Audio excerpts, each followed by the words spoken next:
victims. And if the victim is an immigrant, we need to make sure that they can trust their law enforcement. But why? Well, clearly someone's reporting these crimes. We don't have a problem with that because, again, we have disproportionately big numbers here.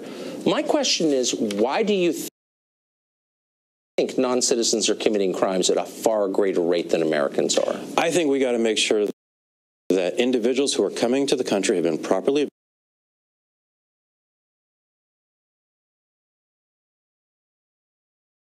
vetted.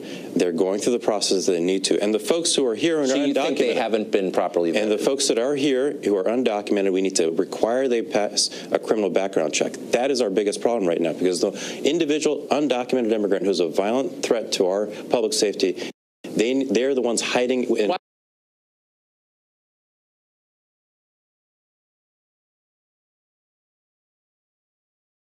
Why wouldn't we just build a wall? Like, the public kind of wants that. What's the argument against that exactly? If you actually want to solve a problem at the border, you want to actually focus where the problem is. The majority of drugs, guns, and money are smuggled at ports of entry. But these are not drugs and guns and money. These are people committing crimes. Those individuals who are committing those crimes, they're coming in through ports of entry. So do you think a wall wouldn't help at all? Because why? I want to put money with.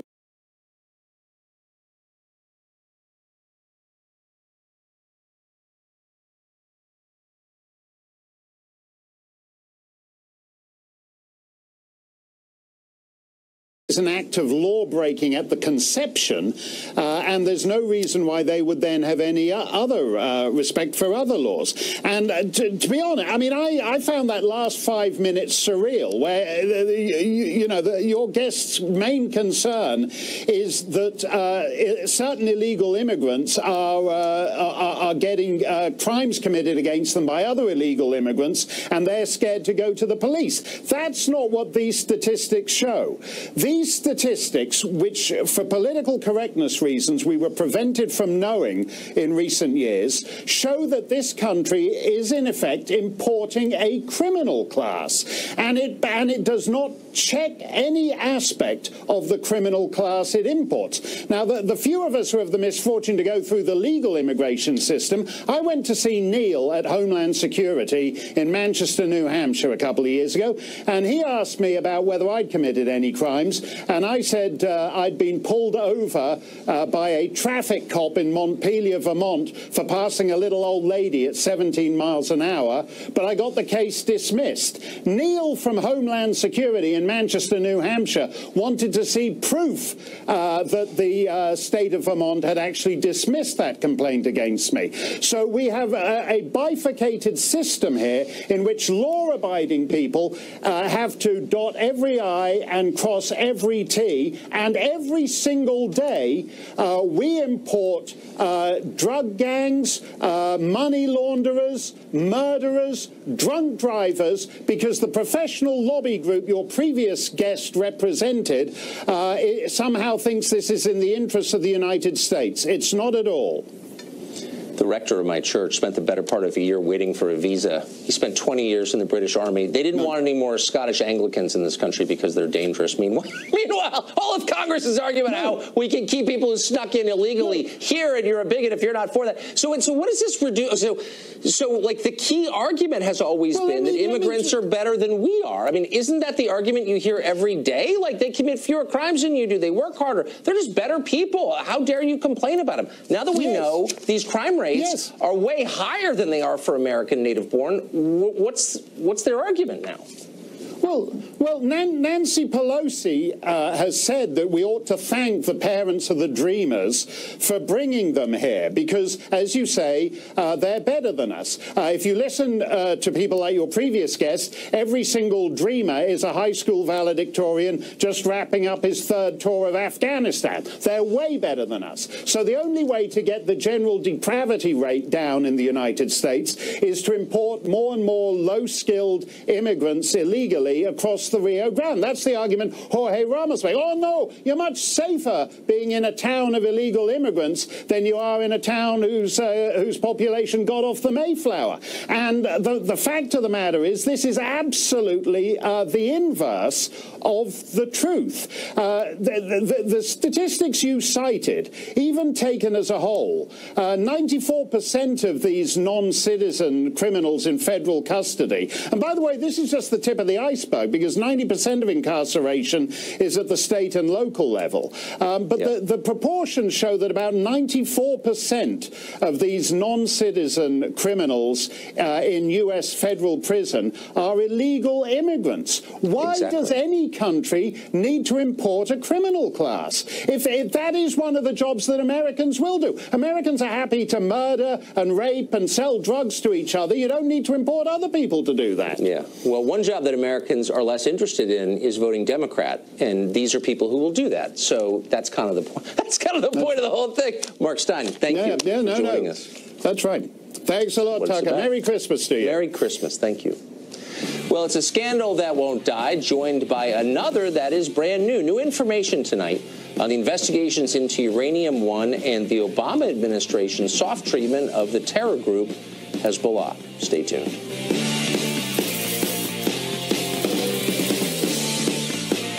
This program is brought to you by ServPro, helping make fire and water damage like it never even happened. Life happens everywhere, like it never even happened, only happens here. The cleanup and restoration specialists at 1-800-SERVPRO and ServPro.com. Hi, I'm Johnny Bench. After a Hall of Fame career, it's no wonder why I use Blue Emu Arthritis Cream. Blue Emu's non-greasy, deep-penetrating formula gets down deep into those joints for big-time pain relief. Blue Emu, it works fast and you won't stink. One fateful day, two of Mitsubishi's safest siblings were separated. The Roberts family adopted the Outlander, while Mike and Jenny took home the Outlander Sport. But no matter where their journeys take them, they'll always be part of America's safest crossover family. The 2018 Mitsubishi Outlander and Outlander Sport, starting at $22,995. Get $3,500 cash back and make no payments for 90 days or 0% APR for 84 months. Hi, I'm Courtney. I've been single for a long time because I'm always traveling. Looking for a real relationship? I love meeting new people, diving into different cultures. I'm not a game player. I like nice guys. So if you're out there, come find me. Check out Match right now for free. This holiday, what are you going to give? Give 30 more seconds on your Peloton. Give it your best morning, noon, or night. Give it up for New York's best instructors live. Give them something to see. Give yourself 1,000 other riders to push you to the top. Give them the one thing that will make them give it all. This holiday, give the gift of Peloton. When you have a cold, stuff happens.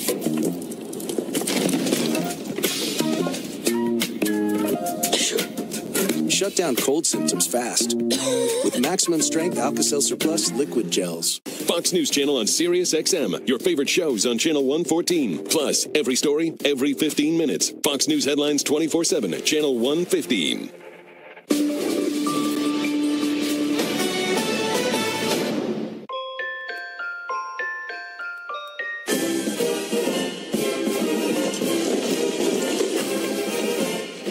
NFL Network's Saturday special. It's Colts. It's Ravens. It's a holiday weekend showdown. Let's go out there. Let's be who we are. T.Y. Hilton and Indy are primed to play spoiler. But Joe Flacco and the Ravens are looking to make one final playoff push. When it's on, it's on. Saturday at 4:30, only on NFL Network. My dad's grandma's. Aunt Stacy. What are the reasons you care for your heart? Cunol CoQ10, with 3 times better absorption, has the #1 cardiologist-recommended form of CoQ10 to support heart health. Cunol, the better CoQ10. Mesothelioma, it's all we do. With 7 offices across the country, we are large enough to take on big corporations. Let us come meet with you. Call us at 1-800-500-1895. That's 1-800-500-1895.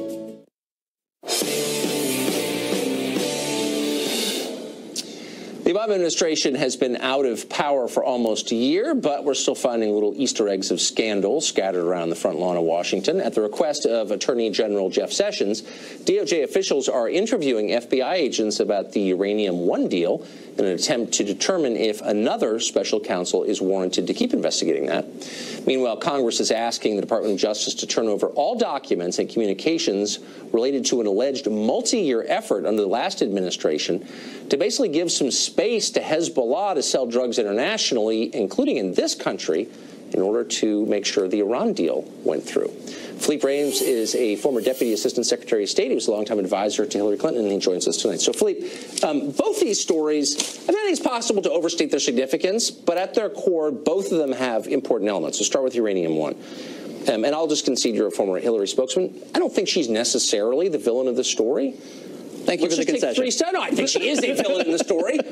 But the Obama administration allowed Russia, a Russian-controlled company, control over some large percentage of our uranium reserves. Like, that's kind of beyond dispute. Why was that ever a good idea? And why is no one in the press asking a really simple question, like, why'd you allow that to happen? Well, I think they did, and there's a process for that. It's called CFIUS. Yes, I know. It's any time that any asset of the United States that has a national security implication is to be sold to a foreign element. It has to go through a very rigorous review. Now, the Secretary of State and the State Department are part of that, but there are 9 departments and ultimately the president. Now, in this case, we can get into the real nitty-gritty of it, but we were not turning over the keys to the uranium kingdom.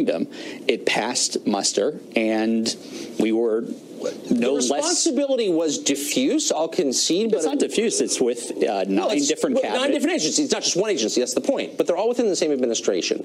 But the macro question remains unanswered, which is the Russian government wound up with control over uranium deposits in Wyoming, in the United States.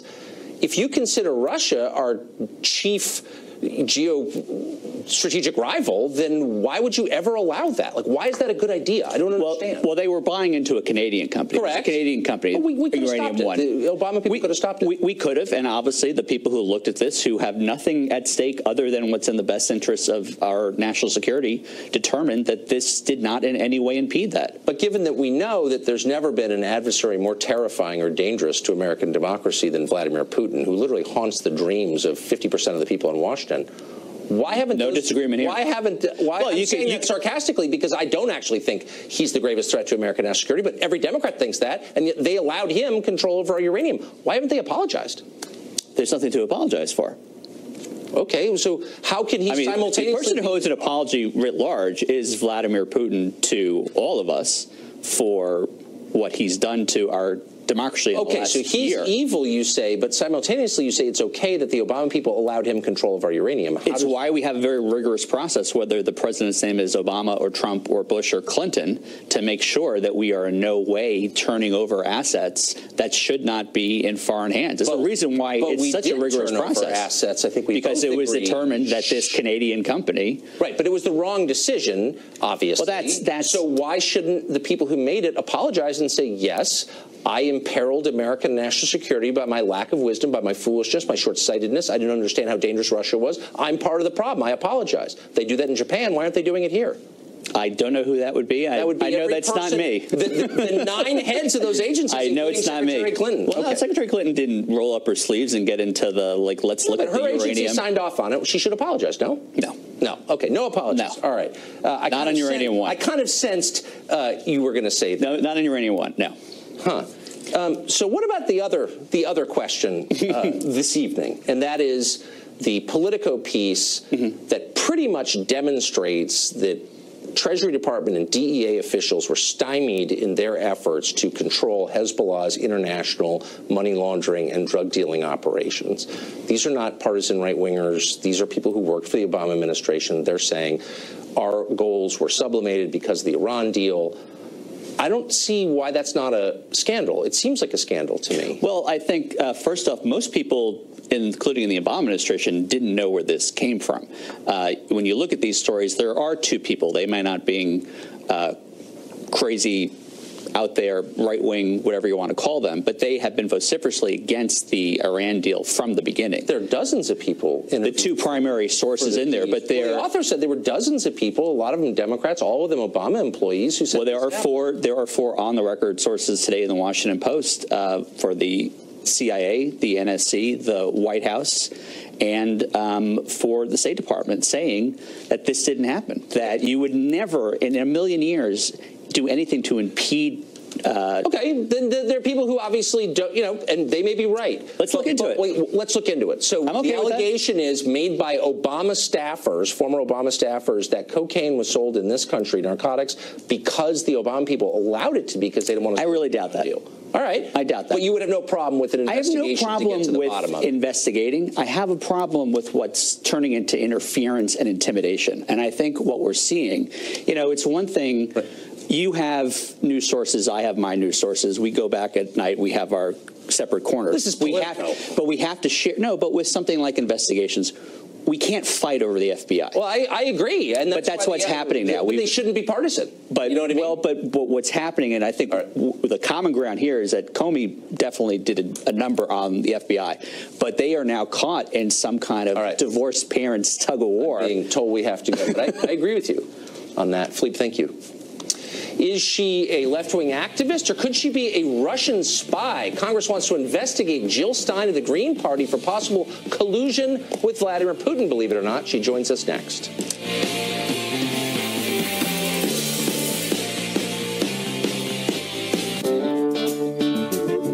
May God bless and keep you always. May your wishes all come true. May you always do for others. Let others do for you. You build a ladder to the stars. Long live tradition, and long live the trucks capable of carrying them on. Ram, proven to last. Get 0% APR plus 1,000 bonus cash plus no monthly payments for 90 days on 2017 Ram 1500 models. We're on a mission to show the new Keurig K-Select brewer is the strong way to start your day. Pop that in there, hit strong, press brew, that's it. Strong, bold, rich. I feel like you're toying with me. Show me how strong you are. Dan! Lift me up, Dan, lift me up. First buy-in, $250,000. That's going to make noise. You built a multi-million-dollar business using your wits. I'm about to be charged in a federal court.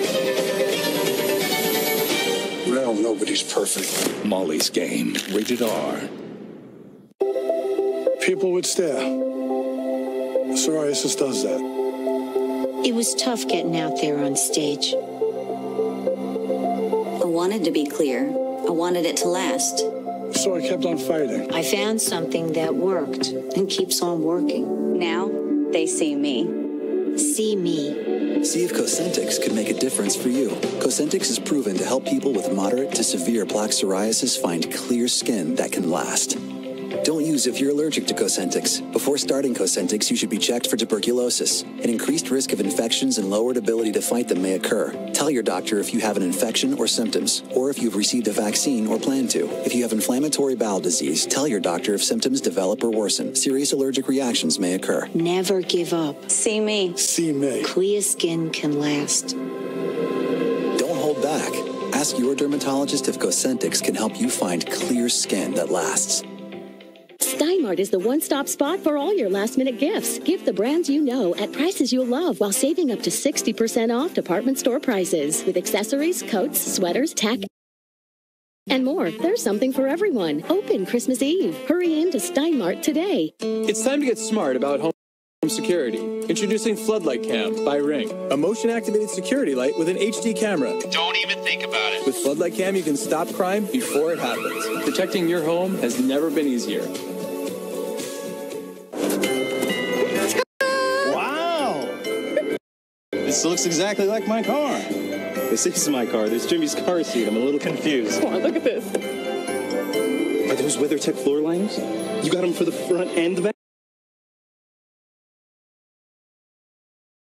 This is perfect. WeatherTech is the perfect gift for vehicle lovers everywhere. With floor liners, cargo liners, and a full line of automotive protection products that help keep your vehicle looking its best. Order today at WeatherTech.com. Merry Christmas and Happy Holidays from WeatherTech. Hey, man. Oh, nice man cave. Nacho, What? Stop it. Mm-hmm. We've been saving a lot of money ever since we switched to Progressive. This bar is legit. And now we get an even bigger discount from bundling home and auto. I can get used to this. It might take a minute. Swing and a miss. Slam dunk. Touchdown. Sports. Deputy FBI Director, the newly famous Andrew McCabe, testified before the Congress for more than 7 hours yesterday, Tuesday. His testimony was hidden behind closed doors, but now Fox can report that he appeared to contradict himself at least once during his testimony. He also failed to offer support for the infamous Trump dossier. Fox chief national correspondent Ed Henry has details in that story. Hey, Ed. Well, Tucker, he just wrapped up about another 7, 8 hours of testimony behind closed doors before another committee tonight. Bottom line question is simple, and you got into it a moment ago. At the FBI, which is supposed to be nonpartisan, was there a pro-Clinton bias that led people like Andrew McCabe to let Hillary Clinton off the hook, not just on the email server, but Uranium One as well? And what's interesting is when you look at those two investigations, they were overseen by 3 key FBI figures. James Comey, who's been tweeting a lot lately about truth and justice, McCabe as his deputy, a job he still holds today, and the agent who led the Clinton server investigation, Peter Strzok, who of course sent all of those pro-Clinton text messages. Perhaps the most important text referred to a meeting in Andrew McCabe's office where FBI officials allegedly discussed an insurance policy in case Donald Trump was elected, hinting at a plan to investigate him. Yet after all of that questioning by the House Intel panel, we still have little clarity on what they meant. And McCabe testified he could not recall when he learned the Clinton camp and the DNC paid for that unverified anti-Trump dossier that was funneled to the FBI in the summer of 2016 and may have been the basis for the Obama administration's surveillance of General Michael Flynn and possibly others. That's led Republicans to charge the material from those wiretaps was used to weaponize the investigation of President-elect Trump that morphed into the special counsel probe. And what you ask could possibly be affecting Andrew McCabe's memory about all this? It turns out his wife ran for state senate in Virginia in 2015. She received several $100,000 in campaign cash from an organization controlled by Virginia's Democratic Governor Terry McAuliffe, who's obviously very, very close to the Clintons. Doesn't prove there was corruption, but this is one of the things that really infuriates people about these investigations, Tucker, which is you've got someone in Andrew McCabe at the center of all of this and at the center of investigating Hillary Clinton around 2015, 2016. And his wife was receiving hundreds of thousands of dollars in campaign contributions. And he did not recuse himself from the investigation. Not at all. He was a deputy director. Running the D.C. office. Shocking. Ed, thank you for that. Good to see you. Well, last year, Jill Stein was carrying the banner of the American left in the presidential election. She was the Green Party candidate. Now she's been exposed. Apparently, despite leading the Green Party, she was a Russian spy all along. That's the claim, believe it or not. 2 Senate committees are investigating her as a possible crony of the Kremlin. Her sins include appearing on RT, that's the Russian television channel Russia Today, and attending a dinner in 2015 where she sat at the same table as Vladimir Putin, all of which makes her a modern Mata Hari. What does she say in her defense? Jill Stein joins us tonight. Dr. Stein, thanks for coming on. Great to be with you. Thank you so much. Are you now or have you ever been an agent of Russia? Do you speak Russian? How often do you talk to Vladimir Putin? Like, not at all. Like, even when briefly he sat at this head table at a conference. I was in Moscow for a conference, attended actually by the BBC, by the Canadian broadcast system, by the state TV networks for China, India, Telesur, etc. This was a actual legitimate conference. It's all up on the web. There's nothing secret about it. We were posting information, putting out press releases, no backroom deals, no secret meetings in oligarchy towers or anything like that. All very transparent and public. The dinner at the end of the conference was really a non-event. At one point, Putin came in with a couple of guys that I assumed were his bodyguards. Turns out they were actually his inner circle, but you would have never known it. Nobody was introduced to anybody. There was no translator. Actually, not a word exchanged. At one point, Putin made a very rapid turn around the table and shook everybody's hand, but without any exchange of names. So that's about as significant as this was. Well, that sounds like collusion Moscow to me. So wait, can we get to your real crime, which was running for president as a third-party candidate? And in the view of a lot of people in Washington, you got Donald Trump elected. Do you see this as punishment for the crime of running for president? Yes. I mean, in many ways, many of the articles, like the New York Times 3 days ago in announcing this investigation, began with a quote from a former spokesperson for the Clinton campaign saying that, well, isn't this great because so many Clinton Democrats are furious at me. They're outraged that I dared, in so many words, dared to think that we get to make up our own minds, that our votes don't belong to Hillary Clinton or to anybody else. But I got to say, it's not just Democrats. This is a bipartisan commission that's led by Republicans. I'm aware. And they have it in as well because it's very inconvenient to have an opposition political party that's not taking orders from the same suspects. Look, if they disagree with what you're saying, and for the record, I disagree with almost everything you say. But if you disagree with what you say, why not argue against it? Why try to pretend that you're an agent of a foreign government? That seems like McCarthyism to me. You're not the only person to suggest that. I think, this is, let me say, I think there are legitimate aims here in the investigation. I think an interference in our election is much bigger than the Russians, and we have yet to see the proof. I would like to see the evidence of Russian culpability here. When John Kennedy, was facing the Cuban Missile Crisis, he declassified the evidence to show the photographs of the missiles in Cuba. Aren't we owed that as the American public? We didn't get to really see the evidence before the run-up to the Iraq War. We are still paying that price, $5.5 trillion and counting. Fool me once, shame on you. Fool me a gazillion times, shame on all of us. Well, so let me revise what I said. I actually do agree with you on something, and I strongly agree with you on that. Jill Stein, good luck. I hope you get that done, and good luck on the Hill. Thank you. Thank you so much. Take care. It's time for more racist trees. Apparently they exist out in Palm Springs. A golf course architect tells us whether trees near a golf course can really engage in ethnic oppression. That segment is next. Don't miss it.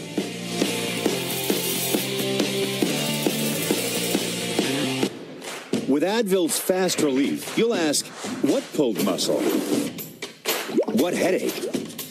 Nothing works faster to make pain a distant memory. Advil Liquid Gels and Advil Liquid Gels Minis. What pain? Introducing the Work Switch Driver. With 2 rotating chucks, you can switch between bits in a second and get projects done twice as fast. Switch from drilling to driving and more. Power through your projects faster and easier with a Work Switch Driver. Get yours today. Sleigh bells ring, are you listening? A beautiful sight, walking in a winter wonderland. Naughty or nice, we don't judge. Everyone can get our best deals of the season on select models during Hyundai holidays. Save up to $3,500 on the 2018 Elantra or get 0% APR and $1,000 cash back. Only at the Hyundai Holiday Sales Event. We are looking at the collapse of Western Europe.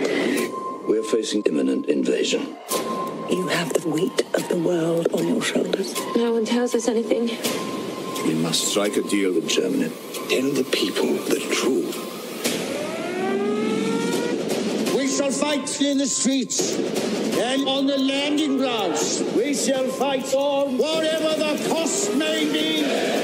Darkest Hour, rated PG-13, now in select theaters everywhere tomorrow. Every hour that you're idling in your car, you're sending about half a gallon of gasoline up in the air. That amounts over the course of a week to about 10 pounds of carbon dioxide. Growth is good, but when it starts impacting our quality of air and quality of life, that's a problem. So forward-thinking cities like Sacramento are investing in streets that are smarter. The solution was right under our feet. Asphalt, or to be more precise, intelligent asphalt. By embedding sensors into the pavement, as well as installing cameras on traffic lights, we'll be able to analyze the flow of traffic. That data runs across our network, and we use it to optimize the timing of lights so that traffic flows easier and travel times are shorter. Who knew asphalt could help save the environment?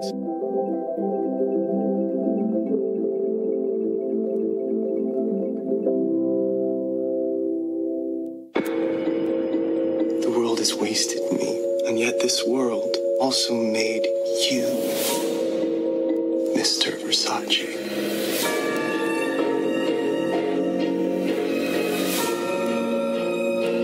You're not better than me.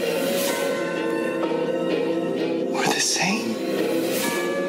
The only difference is that you got lucky. The Assassination of Gianni Versace, Wednesday, January 17th on FX. If you just sign that first I'm one so there. sorry. I don't feel comfortable signing that. I don't get the math here. Was this the same car we talked about? What's this dealer preparation fee? I'm so sorry. This just is not what we talked about.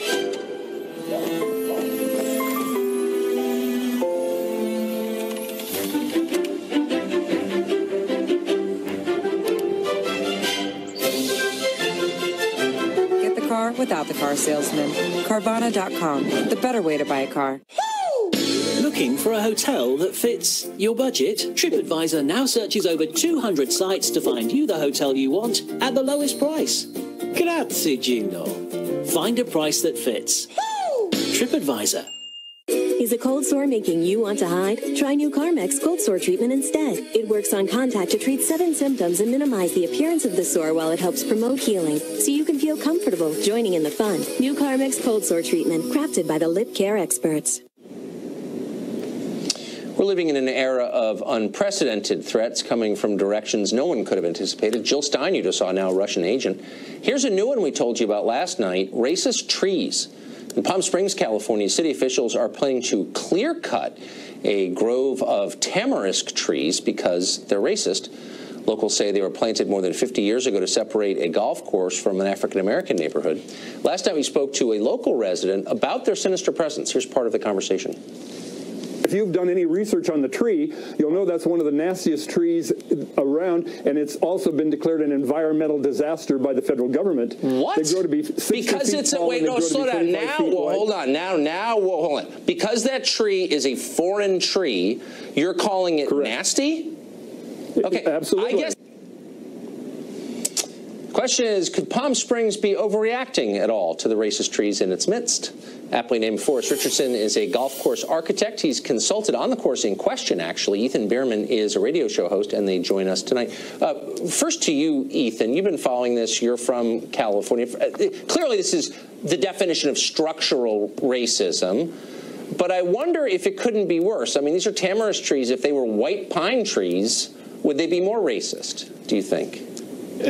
No, the trees themselves aren't racist. It was the actions putting them there in the first place. But also, I think it's really important to note, these trees in particular have been a fire hazard this year. You look at, Fox has done a great job covering like the Thomas fire. Tamarisk trees themselves have been explosive during these fires that have been happening. So not only do we have the aspect of the traditional, the origin of the planting of these trees being to separate the black and people of color community across the street after their homes were demolished, by the way, by the city of Palm Springs, under racist conditions. This is one of those times, let's set the record straight. Let's clear out trees that are fire hazard. Let's not waste the water, and let's set things So everybody straight. wins. The trees are not just bigoted, but they're flammable. Forrest, here's my concern. If we take down the racist trees, could the homes behind them be hit by racist golf balls?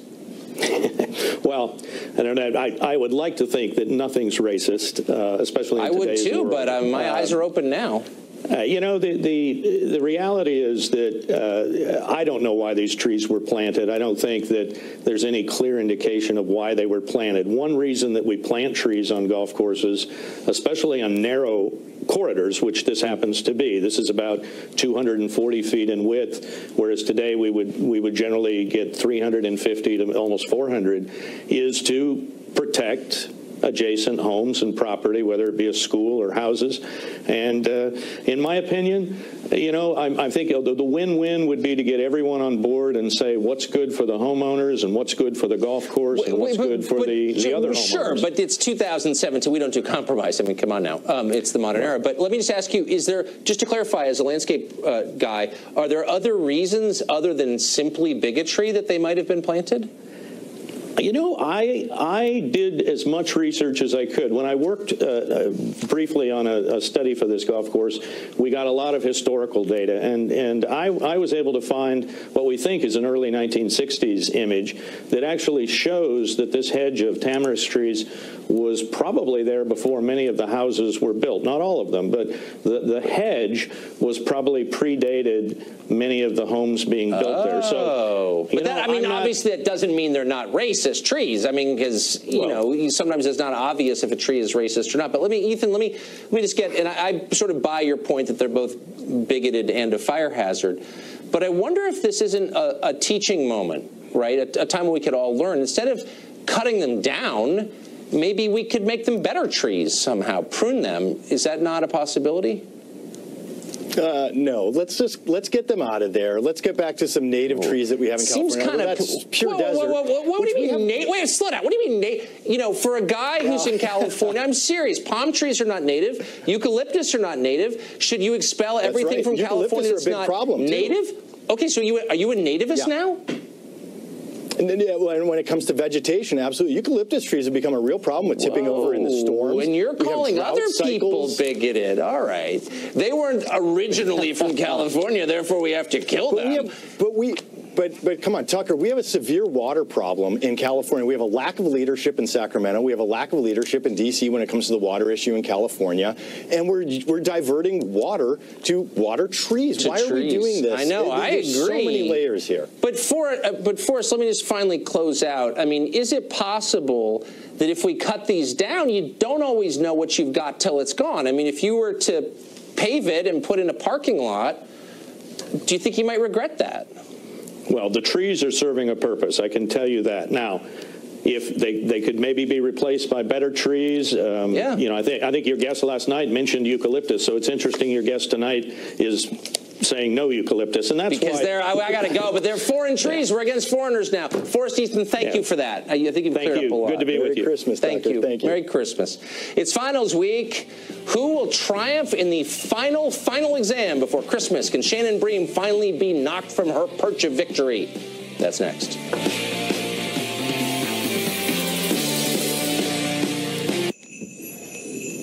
This is our workshop. These are our lights. Performance is our tradition. And this is the TLX. Take advantage of some of the best offers of the year at the Acura Season of Performance event going on now. Lease the 2018 TLX for $299 a month for well-qualified customers. Visit your local Acura dealer today. I am totally blind. And Non-24 can make me show up too early or too late or make me feel like I'm not really there. Talk to your doctor and call 844-234-2424. Do you need the most trusted battery this holiday? Maybe not. Maybe you could trust the world would be just as happy without them. Or you could just trust Duracell. It's beginning to look a lot like Christmas. The best ideas come from solving common problems. My problem, like a lot of other men, I couldn't find a shirt that looked good untucked. So this became my passion, to design a shirt that captures the perfect balance between length and fit. Easy to say, not that easy to do. But with some innovative design changes, we did it. Our problem, my solution. Untuckit.com. One fateful day, two of Mitsubishi's safest siblings were separated. The Roberts family adopted the Outlander, while Mike and Jenny took home the Outlander Sport.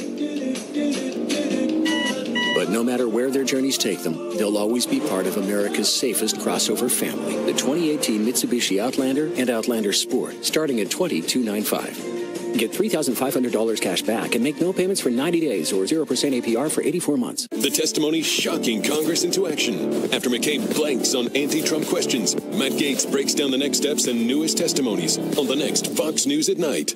If your credit card debt is out of control, if you're in over your head in monthly payments, there's a secret the credit card companies don't want you to know. If you have more than $5,000 in credit card debt, you have the right to let us settle that debt for a fraction of what you owe. That's bad news for the credit card companies, but it's great news for you. We're Credit Associates, and we're offering you free information on how to virtually eliminate your credit card debt with a monthly payment you can afford. To see how much you could save, call now. 1-800-514-1049. Don't declare bankruptcy. Don't consolidate. Give us 10 minutes and we could save you thousands. After all, we depend on your success and offer a guarantee so there's no risk. Credit Associates. Live better, debt-free. Find out how easy it is by calling now. For the secret the credit card companies don't want you to know, call Credit Associates now and see how much money you could save for free. Call 1-800-514-1049.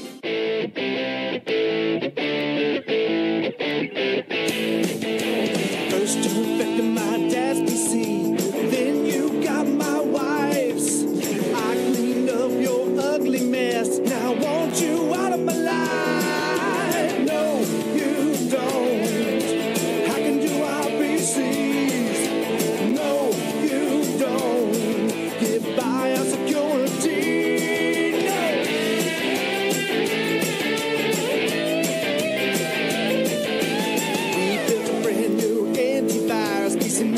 Saves the day, stops every virus in the land, made in the USA. No, you don't. Hacking to our PCs. No, you don't. Get by our security. No, you don't.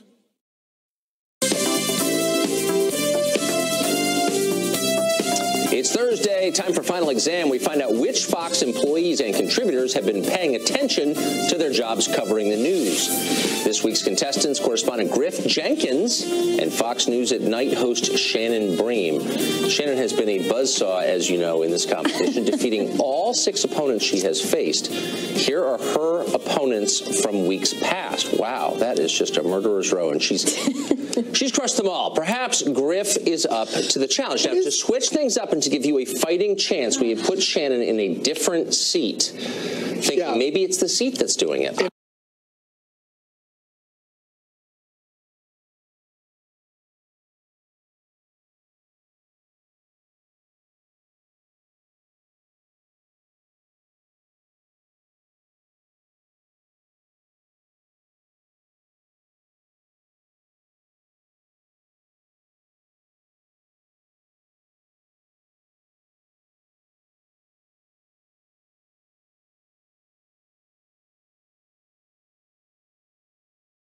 Out those bribes would be illegal. She also told her followers to call 911. It's like The Hague. We have to follow the rules here. Rules are rules. Congratulations. All right. Well done. Question 2. Now the stakes go up. Now the stakes go up. Yeah, they do. Marist College is out with its poll of the most annoying words and phrases of 2017. There were a lot in competition. Obviously, the most annoying year in human history. In second place was the phrase fake news. Which annoying word won? Griff Jenkins. Whatever. No, which annoying word won? Oh, that's your answer. Whatever. Yes. Okay. To the tape. Is whatever correct? The most annoying words or phrases. Marist polled people to find out the top 5. Fake news. That's second. It got 23% of the votes. And look at that. Number 1, whatever. Look at you. That was voted the most annoying by 33% of respondents. And it is the most annoying word for 9 years in a row. Yeah, whatever. She's good. She's good. But don't be fooled by the niceties. She's taken 6. She's slayed 6 worthy competitors. It's on. Can't let my Question guard 3, down. it's 1-1. Apple, the company, is in trouble with its customers after admitting it deliberately does what to its older iPhones? Shannon Bream. Slows them down. Slows them down. I don't believe that. Let's see if the tape confirms it. Apple Apple confirming longtime conspiracy theory, admitting it purposely slows down the performance of its older iPhones after some of the new models are released. The company claiming it does this not to push people to buy the newer models that are more expensive, but instead to keep the older phones from crashing. I have an old iPhone. I feel like it's slowing me down. Both. I know it's slowing me down. Okay, so I speak from experience. Your answer was correct, but I don't believe their explanation. It's really for your benefit that we're making the phone so bad you need to buy a new one. Helpful. Right, People mock me with how slow this phone is. I try to Google things, Siri, whatever. Apple's here to help you, Shannon. Right, yes. Next question, multiple choice question. This week, a former Navy pilot revealed on this show, actually, that an object in the sky he saw was, quote, not from Earth. He described this unidentified flying object as being in the shape of candy. Which candy was it shaped like? Was it A, a Tic Tac, B, a candy corn, C, a Skittle, and I'll throw in D, Butterfinger, just for the heck of it. Tic Tac, candy corn, Skittle, Butterfinger. This is just throwing it out there, because I have no idea, but I like Tic Tacs. You like Tic Tacs? Okay. Griff likes Tic Tacs. Is it a Tic Tac? He came across an aircraft that he says was, quote, not something from Earth. It was shaped like a Tic Tac. It had no wings. Look at you.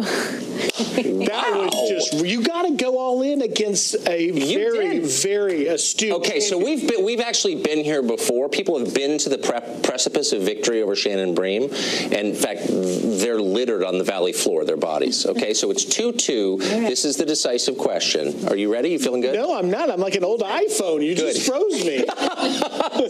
so good. Hands on the buzzer. You ready? No. Okay, final question. Disney has unveiled its new robot version of the President of the United States, Donald Trump. It's in the Hall of Presidents exhibit in the Magic Kingdom. There's a problem, though. Many say the robot looks nothing like the president, but like which actor instead? Shannon Bream. John Voight. Well, that's a weird guess. If you get this right, you win. To the tape. Some on the internet say it looks like a bloated John Voight. John Voight's never going to speak to me again. Oh, look at that. Shannon Bream, ladies and gentlemen. I can't believe it. Okay, so you win. This week we run out of prizes. So this week we have a small bottle of non-alcoholic champagne that we're going to give you. Oh, I like it. Do I get to like spray it? It tastes a lot like bubbly water, but it's delicious. If I shake it it's up, from France. Spray it like it's like we won the Super Bowl kind of situation. Louis, the stage manager, is saying no. Griff, Shannon, thank you both very much. Thank you. Thank you for walking me to the precipice of being slaughtered by Shannon Bream, but I am honored. Pay attention to the news every week. You can play along another edition of Final Exam on Thursday, right here. Hi, I'm Mike Ditka. And I'm Johnny Bench. And we spend our whole lives around professional sports taking hits. And catching our fair share of aches and pains. Which is why we use Blue Emu's pain relief products. Blue Emu products, non-greasy, deep penetrating formula that works down into your muscles and joints and works its magic. It's comfort that won't leave you smelling like a football gym bag. Or an old catcher's mitt. Or a shower mat in the locker room. How about an old pair of socks after an extra inning game? Blue Emu. It works fast and you won't stink. Hi. Well, honey, I said sweet potatoes. Yes, you did. I forgot the shrimp. Shrimp? An apple pie. Dad likes pecan. Oh, well, in that case, I can... Love to drive? Visit your Infinity retailer for leases starting at $289 a month during the Start Your Own Legacy winter sales event. Infinity. Empower the drive. It's time to get smart about home security. Introducing Floodlight Cam by Ring, a motion-activated security light with an HD camera. Don't even think about it. That lets you know when anyone steps on your property. Illuminate every corner of your home with a ring of security. Smart enough to detect people and objects. Hey, girls. Hi, Dad. With Floodlight Cam, you can stop crime before it happens. Protecting your home has never been easier. Now that's security in a whole new light. This holiday, what are you going to give? Give 30 more seconds on your Peloton. Give it your best morning, noon, or night. Give it up for New York's best instructors live. Give them something to see. Give yourself 1,000 other riders to push you to the top. Give them the one thing that will make them give it all. This holiday, give the gift of Peloton. Hi, I'm Courtney. I've been single for a long time because I'm always traveling. Looking for a real relationship? I love meeting new people, diving into different cultures. I'm not a game player. I like nice guys. So if you're out there, come find me. Check out Match right now for free. When you have a cold, stuff happens.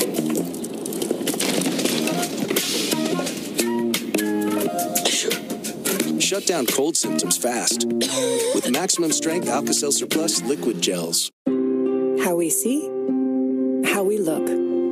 Great eyewear is all about both. Thoughtful design. Precision optics. Styles people love.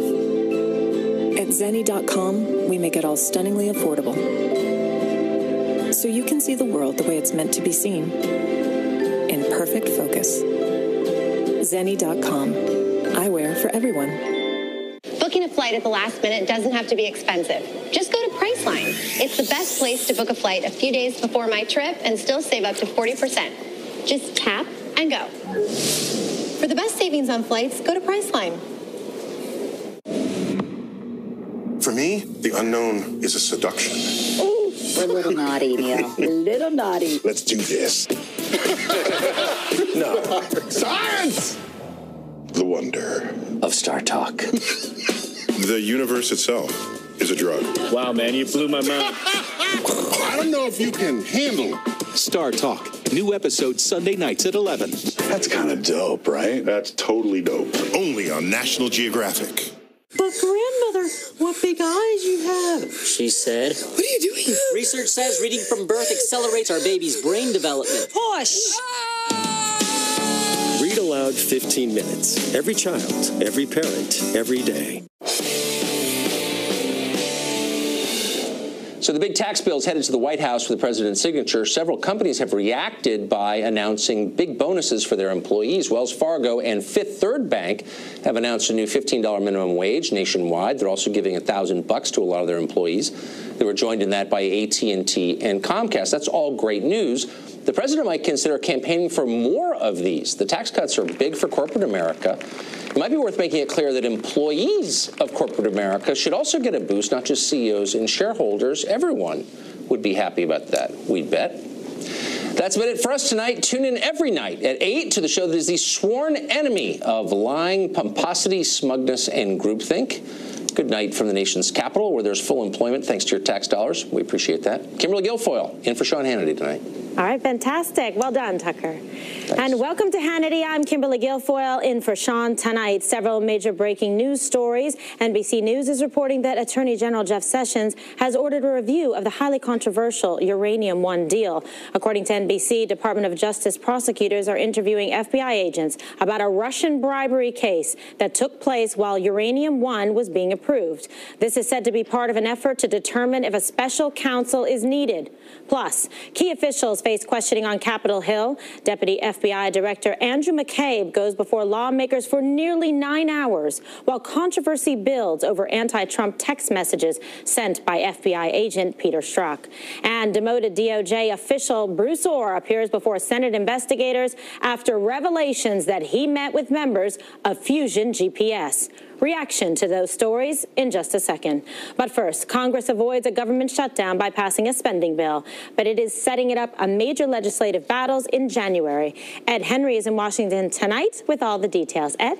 Kimberly, great to see you. The key here is that passing this temporary budget does not just keep the government open. It paves the way for President Trump to sign the tax cut into law. With a senior official telling us tonight, there's a very good chance that will happen tomorrow. The way the tax package was written, signing it this year would initially have meant that it triggered some automatic spending cuts next year. But this continuing resolution, the stopgap budget, just passed through the House and Senate, includes waivers that enable the president to defer those cuts to entitlements until 2019. The president also made clear he did not want a messy shutdown to overshadow the winning on taxes yesterday, saying in a tweet, House Democrats want a shutdown for the holidays in order to distract from the very popular just passed tax cuts. House Republicans, don't let this happen. Pass the CR today and keep our government open. Indeed, Democrats seem to still be smarting from the president's victory on taxes after Obama aide Dan Pfeiffer tweeted that this triumphant photo of Mr. Trump with Republican leaders in the Oval Office should be used on front pages when the president is, quote unquote, indicted. Another Obama official, Ben Rhodes, actually retweeted that with this snarky comment that the photo should also be used, quote, alongside the obituaries for Ryan, McConnell, and Pence. House Majority Whip Steve Scalise, who, remember, was shot and nearly killed by a Bernie Sanders supporter who was targeting Republicans this year, slammed Rhodes with this simple but savage comeback. Quote, you may want to reconsider your rhetoric.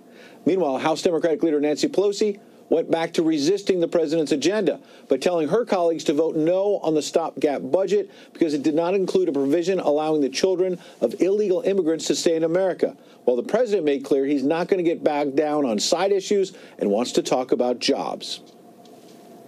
I don't think in his heart that the president intended to hurt these people in the very cruel way that they are being hurt by the actions that are being taken. We're bringing the entrepreneur back into this country.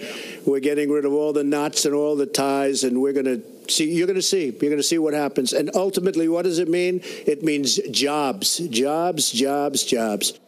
The bottom line is the last thing Republicans want now is a shutdown to be the focus when several big companies have handed out bonuses, raised their workers' wages in the wake of the tax cut after Democrats predicted the tax cut would not trickle down to employees. Interesting, Democrats have now maneuvered themselves into being on record in favor of higher taxes and perhaps lower wages. Not where they want to be heading into next year's midterms. Kimberly? All right, Ed Henry, thank you. And joining us now with reaction to the latest in the developing Uranium One scandal is the author of Clinton Cash, Peter Schweitzer. Thanks so much for joining us this evening. This is a fascinating story, Peter, and no one better to have on it than you. How does this new information fit into the larger Uranium One scandal? Well, that's a great question, Kimberly. Yeah, it's very interesting. The Department of Justice is now asking for all the material, the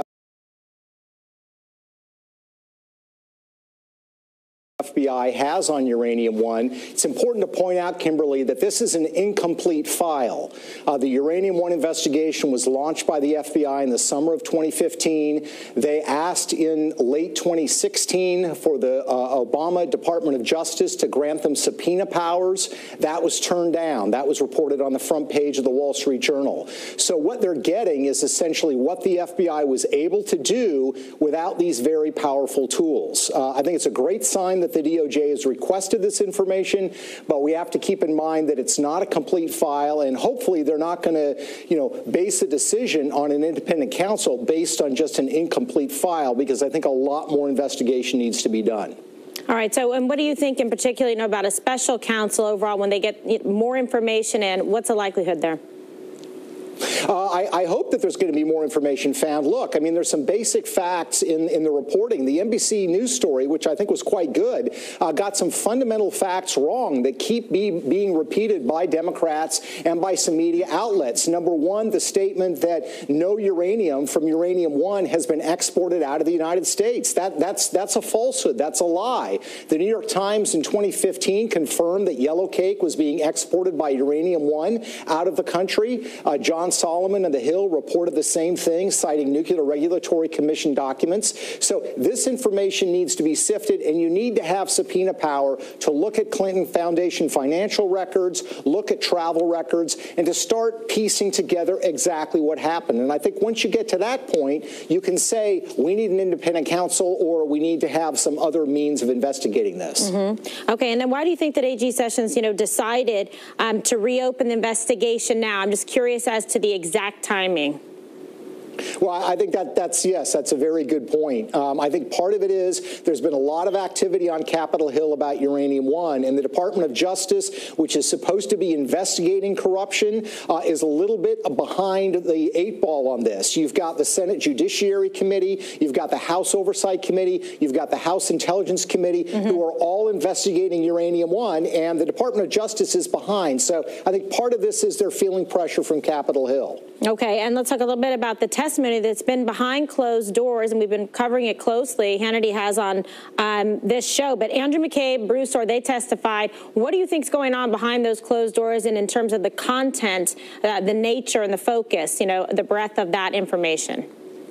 Yeah, I mean, wouldn't we love to know what that testimony was all about? I mean, look, I think this is very concerning to people. People get that people in the FBI are human beings. They have opinions. They have attitudes. But clearly, the opinions in this case of a lot of people at DOJ seem to skew in one political direction. And when you're talking about something as sensitive as an investigation of a presidential candidate in 2016, people have to know and feel that there's going to be equal weighting. And there doesn't seem to have been equal weighting. So I think we're going to hear a lot from members of Congress in that committee going forward about what the testimony was, and I think we're not done. I think we're going to expect to see more documents and more information on what precisely the FBI was doing. Now, how long? Let's talk to me about the duration of this, like in terms of, obviously trying to build a case perhaps and acquire documents, perhaps get some people, whistleblowers, to come forward with information to be able to further the investigation in the interest of justice. Yeah, that's right. I mean, look, with Uranium One, you have to consider that this is a story that starts in 2005. Mm-hmm. We already have the video testimony of the Kazakh uranium minister, Mukhtar Zakashev, saying that he was shaken down by Bill Clinton and then Senator Hillary Clinton to give this uranium to this Canadian company, which then sold it to the Russians. You have that. You have the flow of money, all this money going to the Clinton Foundation and to Bill Clinton's pocket with people connected to Uranium One. So you have this expansive time period, but really you're talking about a few actors. And I think from the standpoint of investigating that, if you have the right tools, which the FBI asked the DOJ for, it would not be that hard to figure out precisely what went on. And I think that's the next step. It's so interesting because you look at that long time frame, and how about coordination and collusion there? In terms of these people working together. And I mean, this is really fascinating to me, that why wasn't this looked at, during the Obama administration or prior, and then nothing while Hillary Clinton is, running for president of the United States, but yet they want to accuse President Trump of collusion and his transition team and do a gigantic document and wire grab of them without really any evidence to support it. And they've come up with nothing there. Well, Kimberly, I said at the beginning of this process they should look into the Russia question, and I think they've really come up with no substantial evidence. Right. But consider this, that Trump dossier that had all these allegations that didn't bear out. One of the things that dossier said was the Russian sources said they had a dossier that had damning information on Hillary Clinton. Mm-hmm. One of the questions I would ask senior FBI officials is, well, did you ever pursue that? Right. I mean, you pursued this information related to Trump. Did you pursue it as it related to Hillary Clinton? And I think most people would say, if you're going to investigate one, you should investigate both. That seems to be the best standard, I think. Well, that is supposed to be. It's supposed to be fair and impartial and do a thorough investigation, regardless of political persuasion or ideology, unless you have an invested interest in a determinative outcome. All right. Thank you so much, Peter. Appreciate it. And here with more reaction tonight are Judicial Watch President Tom Fitton and Fox News legal analyst Greg Jarrett. Good evening to you. So, Greg, get you to comment on some of this in terms of what the information that we just heard from Peter and where the investigation stands and where you think it could go. If top people at the FBI were capable of protecting and absolving Hillary Clinton in the email case, notwithstanding overwhelming evidence of crimes, aren't they also, Kimberly, capable of protecting her in the Uranium One case? It's a crime to use your office to confer a benefit to a foreign government in exchange for money. It's wire fraud, it's mail fraud, it's bribery. It could even be money laundering if you're using a foundation as a receptacle of that money. It's all kinds of anti-corruption crimes. And it's not the first time that she's been suspected of this. She's also been accused of helping UBS avoid the IRS, and simultaneously, her husband receives $1.5 million from UBS and a tenfold increase to their foundation. AP did a study, and they found that half of the non-governmental people who gained access to Hillary Clinton donated lavishly to her foundation. If she was peddling access, isn't she also capable of peddling influence? That is such a good question. I mean, when you learn about this, Tom, and you just see the tentacles that really suggest, corruption and collusion. And again, this is an ongoing investigation, so we have to see where it goes. But we do believe in our system of justice and that an investigation should not, like I said, determine an outcome because they wanted to be on the side of the Clintons. Well, the Justice Department and FBI were ruined under President Obama, Attorney General Lynch, and James Comey. There's no doubt about that. Compare and contrast how they handled the dossier last year with the Uranium One and the pay-to-play allegations with the Clinton Foundation. Reportedly, according to Fox News, Andrew McCabe talked about how the FBI worked so hard to verify that dossier and run it all down. Of course, they really couldn't verify it, but they worked hard on pursuing it. Now, what's going on with the Uranium One allegations? FBI agents at the line are seeking permission to get subpoenas out so they can pursue leads, and they're being told no.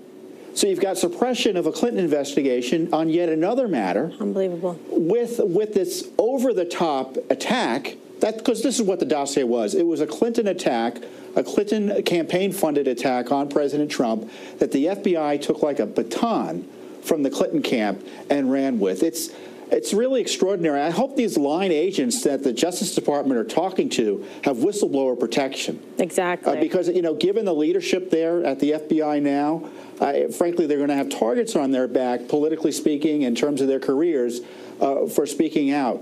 It's a serious situation. And the idea that you're going to let, again, the bureaucracy figure out whether the bureaucracy should reopen this investigation, I'm not confident the right decisions are going to be made in the long run, but who knows? Yeah, very interesting. And Greg, talk to us a little bit also about the juxtaposition of, these two investigations. It's just unbelievable. It's unprecedented. Well, one is beginning to wonder, given the paucity of evidence of collusion with Trump and Russia, there seems to be a plethora of evidence of collusion between Hillary Clinton and her campaign and the DNC in Russia. Certainly. It's a crime to pay a foreign national, including a Russian, money for information on a political opponent during a campaign. And if you're not honest about it in your financial filings under the Federal Campaign Finance Act, that is also a form of money laundering. And so, all of this is very suspicious activity. But, I agree with Tom that it's all going to come down, I think, in the end, to the dossier. That may be the biggest smoking gun of all, because it looks like the FBI and the Department of Justice were engaged in nefarious activities to fool a FISA judge, to falsely get a warrant, to spy on a political opponent, Donald Trump and his associates, and it was all being funded by Hillary Clinton's campaign and the Democratic National Committee. Did the FBI know that? I suspect so. Well, that's such a pivotal question, isn't it? What did they know and when? If they took that and acted then in bad faith, like you said, to achieve some nefarious ends because they didn't want President Trump to become president of the United States, then candidate Trump, they were spying on his family. You had Don Jr. testifying, and of course leaks coming out from Schiff right away about that testimony, but no one seems to want to complain about that.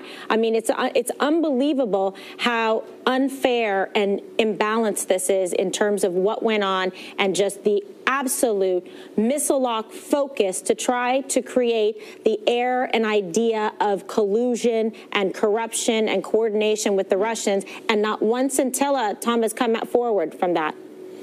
Oh, that's true. I mean, we've uncovered documents showing that Hillary Clinton, through Bill Clinton, received $500,000 from a Uranium One firm connected to the Russian government, Moscow. He went there to speak, got $500,000. It wasn't to the foundation. It went into their bank account. And then the Clinton campaign paid someone to go to Russia to talk to Russian intelligence to dig up dirt on Donald Trump. By the standards that Mueller has presented in terms of the reasons to investigate someone, certainly there ought to be a special counsel looking at what Hillary Clinton was doing in terms of getting money with the Russians and then working with their intelligence services to figure out if there was dirt to be gotten on her political opponent. Yeah, Greg.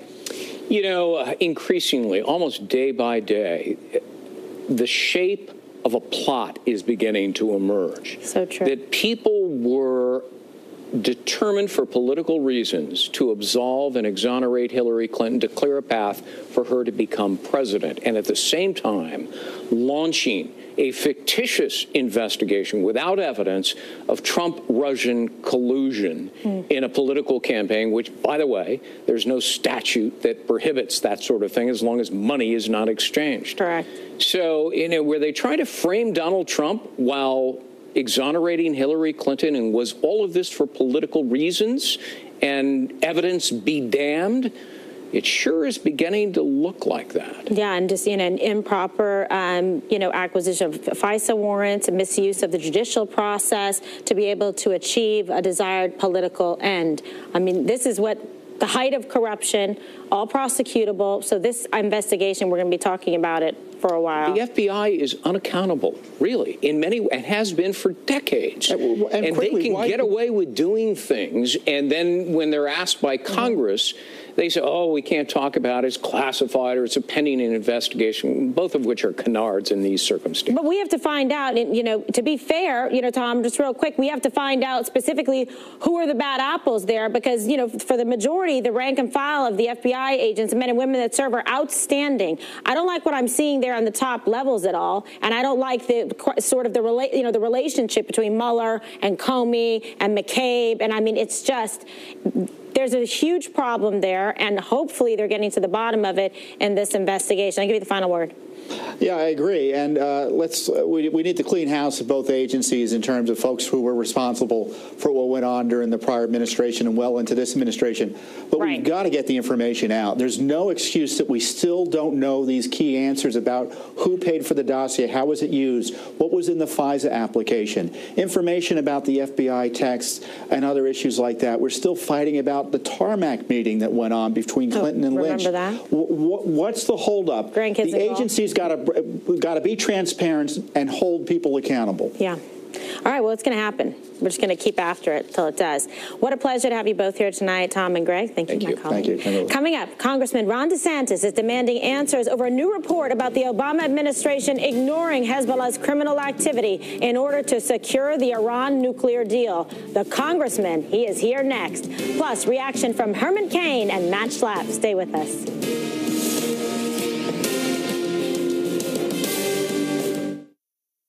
Fox News Channel is bringing you an all-American New Year celebration from New York City and around the country. Catch the biggest live performances and join the conversation using hashtag Fox News 2018. Kick back and watch the ball drop with your hosts Kennedy and Jesse Waters live from the heart of Times Square. Our must-see coverage begins New Year's Eve at 8 p.m. Eastern, right here on Fox News Channel.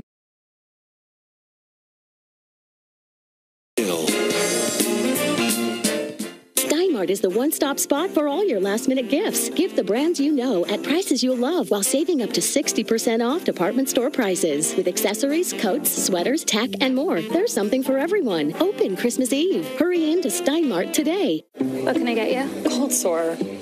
Grab lunch. Cold sore. When a cold sore takes over, Campo Phoenique's topical anesthetic plus antimicrobial action soothes pain fast. What's for dinner? Meatloaf. Campo Phoenique gone. Cold sore pain gone. Hello, I'm Mike Lindell, inventor of MyPillow. Thanks to your support, you've helped make MyPillow become one of the fastest growing companies in America. Over the last 12 years, you've helped MyPillow create thousands of jobs right here in the USA. When I got MyPillow, I'm asleep almost immediately. I stay asleep at night and I wake up more well-rested in the morning. That's why I invented MyPillow. My patented fill adjusts to your exact individual needs and helps keep your sleep well, America! For the best night's sleep in the whole wide world, visit MyPillow.com. Contracts and installations. Who's got time for that? We got kids. Did you call the alarm company to set up the installation? Yep. Anyone can set up Simply Safe in minutes. No tools needed. When you make the appointment, can you stay with them? I'm really crazed at work. Of course. Which is why over 2 million people trust Simply Safe to keep their families safe. Wait, you just did that? Yeah. Open the box. Plug it in. Protect your family. Save during our holiday sale. Go to trysimplysafe.com.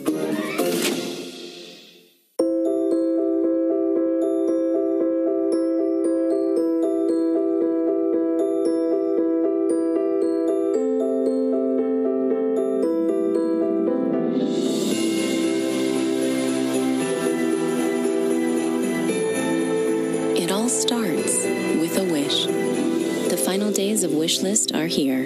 Hurry in and sign and drive off in a new Lincoln with 0 down and a complimentary first month's payment.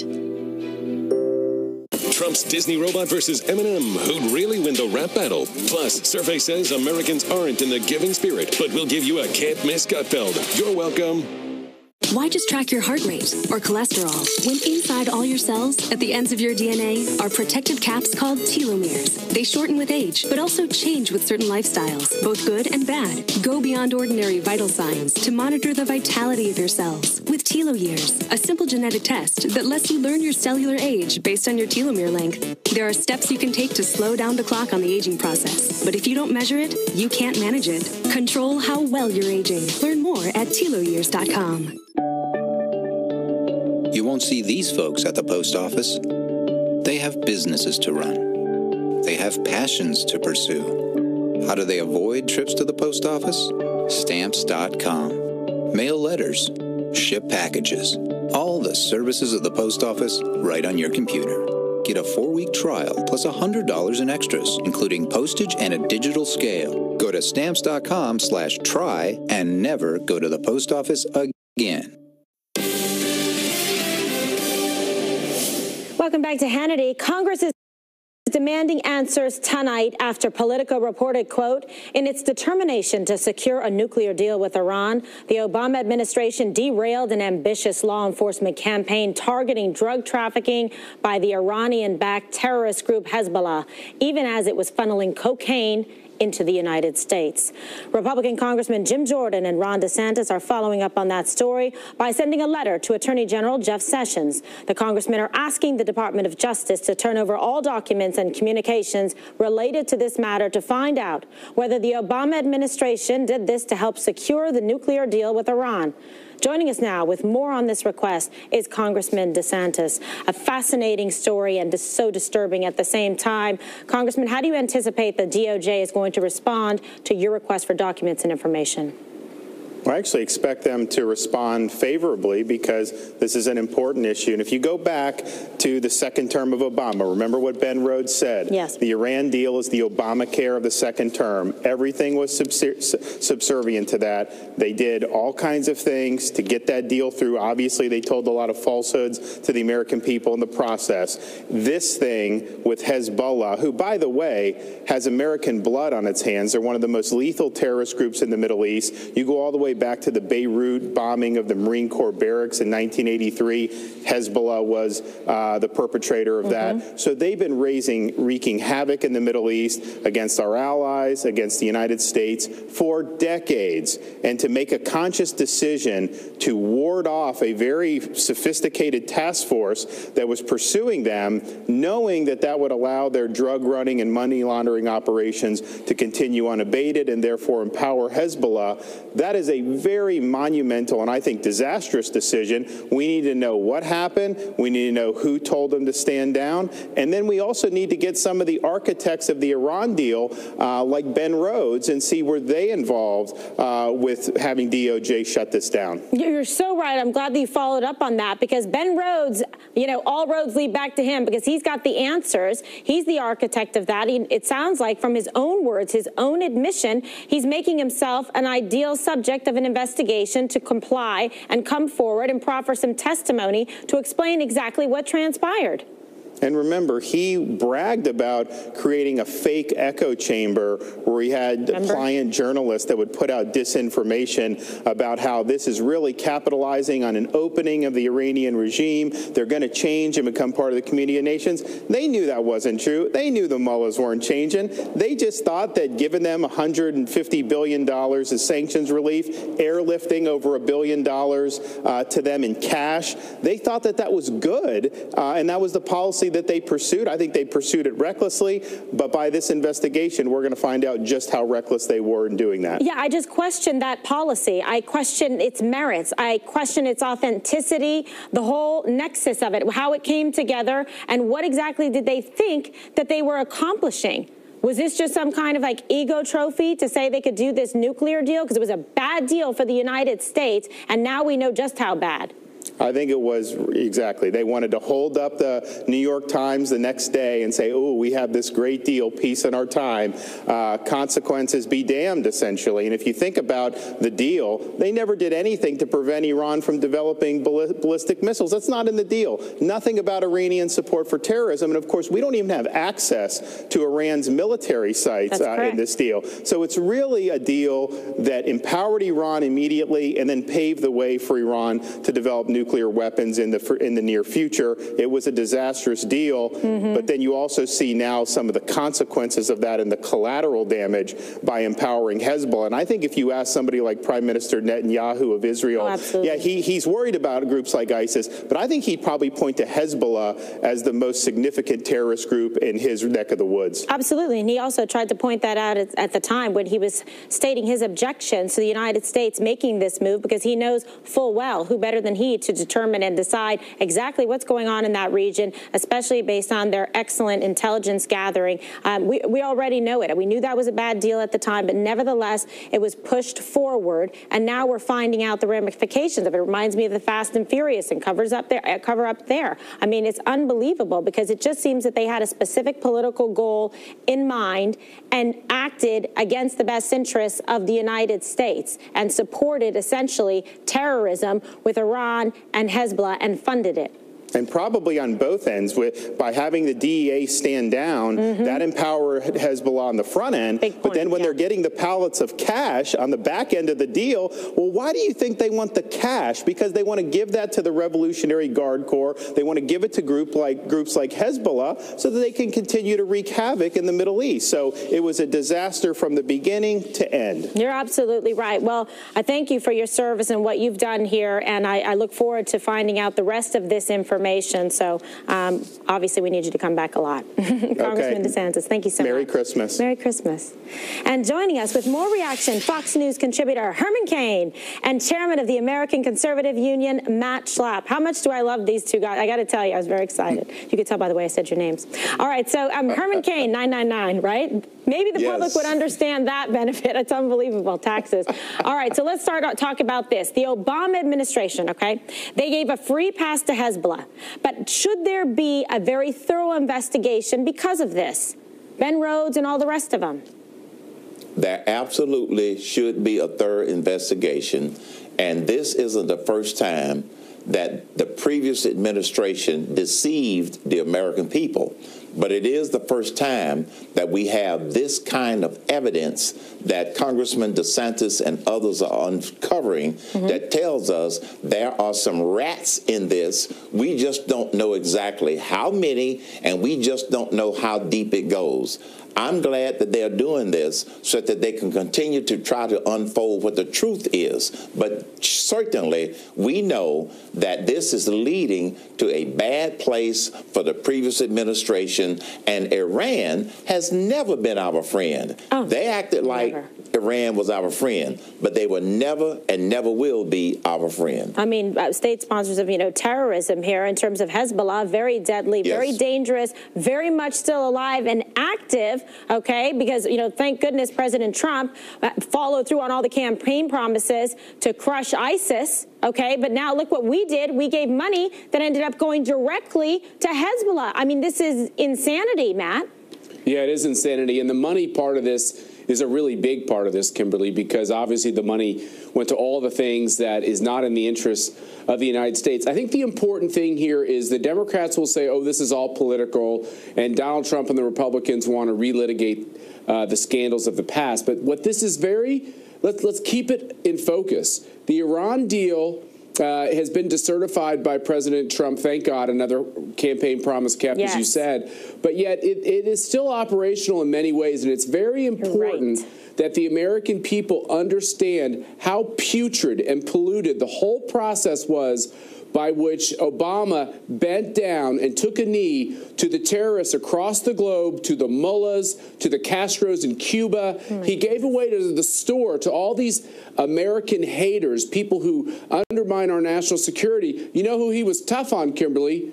Catholic nuns, people who wanted to live their faith in America. He had it all wrong. And I think on this Iran nuclear deal, we have to go to every length we need to make the American people realize just how terrible and corrupt it was. You're absolutely right. And thank you for acknowledging the nuns. I am a product of the education of a Catholic school and the Sisters of Mercy. Me too. So Me too. there you go, right? So, okay, so Herman, where do we go from here in terms of this? Because it seems like we're shedding a lot of light on it. There's going to be some transparency, but some people are going to have to come forward and testify, like Ben Rhodes, you know, the architect of the echo chamber, because the media at the time, he was making fun of them, saying that they weren't going to investigate or write about anything. We just, you know, give them what we want them to say. Wow. Yes. Here's where we go from here. Congressman DeSantis and his committee need to continue to push the issue. That's number one. Number two, when they continue to push the issue, more and more will be uncovered. Now, the reason that this waited this long before it was uncovered is because the liberal media was complicit in exposing this. The American people are not stupid. No. They smell the rat from the beginning. But the media did not want to uncover this, so they just sort of ignored the story. And Matt is exactly right in terms of what's coming out. So where we go from here, keep digging, keep investigating, and keep trying to tell the American people the truth. We don't know all of the facts, but we do know that there are some rats in this whole deal. Oh, that is for sure. And I love he pays respect to the American people, the smart voters out there who said they had enough of this corruption and inside dealing and not acting in the best interest of the United States with these deals or, you know, for funding terrorism. It's unbelievable, Matt. Yeah, Kimberly, I think the one critical thing here is that Congressman Jim Jordan and Congressman Ron DeSantis are bulldogs and they're heroes, and they're going to pursue this aggressively. What happens to a lot of these courageous congressmen is sometimes people who are more senior in the Republican conference, they get nervous about too many investigations. They get nervous about looking like they're being political, going after people like Barack Obama and Hillary Clinton. And I say to all of those Republicans, you owe it to your constituents. You owe it to the American people for them to understand how seriously corrupt these deals were. I want to know the truth. You want to know the truth. We want to know what happened here. And on all these investigations about Hillary Clinton, about Uranium One, about the emails, about all the corruption of the FBI and Loretta Lynch's DOJ, Obama's DOJ, we need the answers. When we get the answers... I've had it. All right. Herman Cain and Matt Schlapp, thank you so much. Merry Christmas. Merry Christmas. Thank you, Kimberly. Coming up, with new Democratic scandals mounting, the left is now lashing out at Republicans for exposing them. Tammy Bruce, Larry Elder, and Dan Bongino join us next. Stay with us.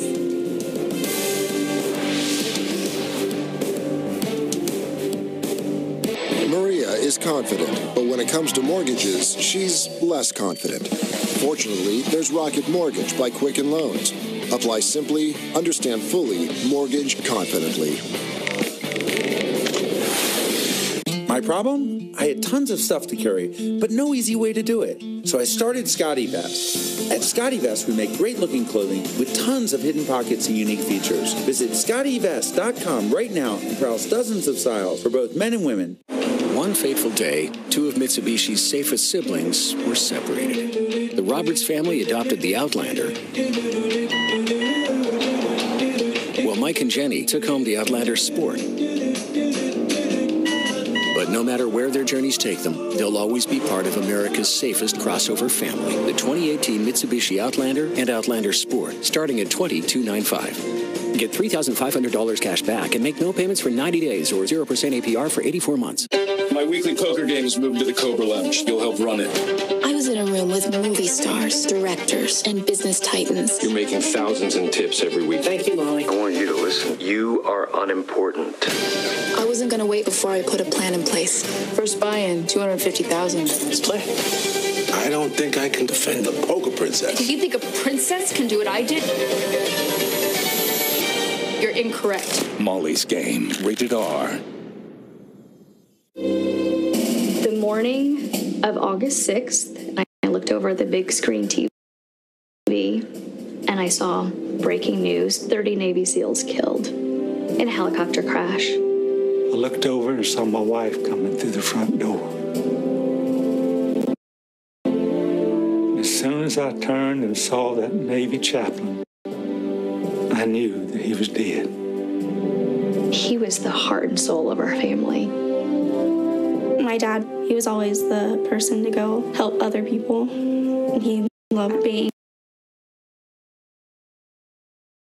a Navy SEAL. I was really proud of him and everything that he did. Chris saw going in the Navy and becoming a Navy SEAL as a challenge in his life. That was the way Chris was. He enjoyed helping others. Chris had included a handwritten note with his will asking for 100,000 people to donate to Wounded Warrior Project. He wanted to help out, and ever since he's passed away, I've been trying to reach that goal. You can help Chris' final wish come true with a donation to Wounded Warrior Project. Join the Advanced Guard monthly giving program, and we'll send you this Wounded Warrior Project blanket in memory of Chris and as a reminder of your commitment to wounded service members all across our nation. I'm very proud of Chris. Through these donations, Chris's legacy of helping others will live on. I'm pretty handy around the house, but now that I have kids, I don't want to spend a Saturday installing a toilet or fixing an air conditioner. Thankfully, there's Home Advisor. A Home Advisor helps me find the best home pros in my area to handle any kind of project. They have verified reviews of the pros, and they do background checks, so you know you can trust them with your home. You can compare prices, book appointments, and what my wife loves most is that Home Advisor is completely free to use. Go to homeadvisor.com or download the free app.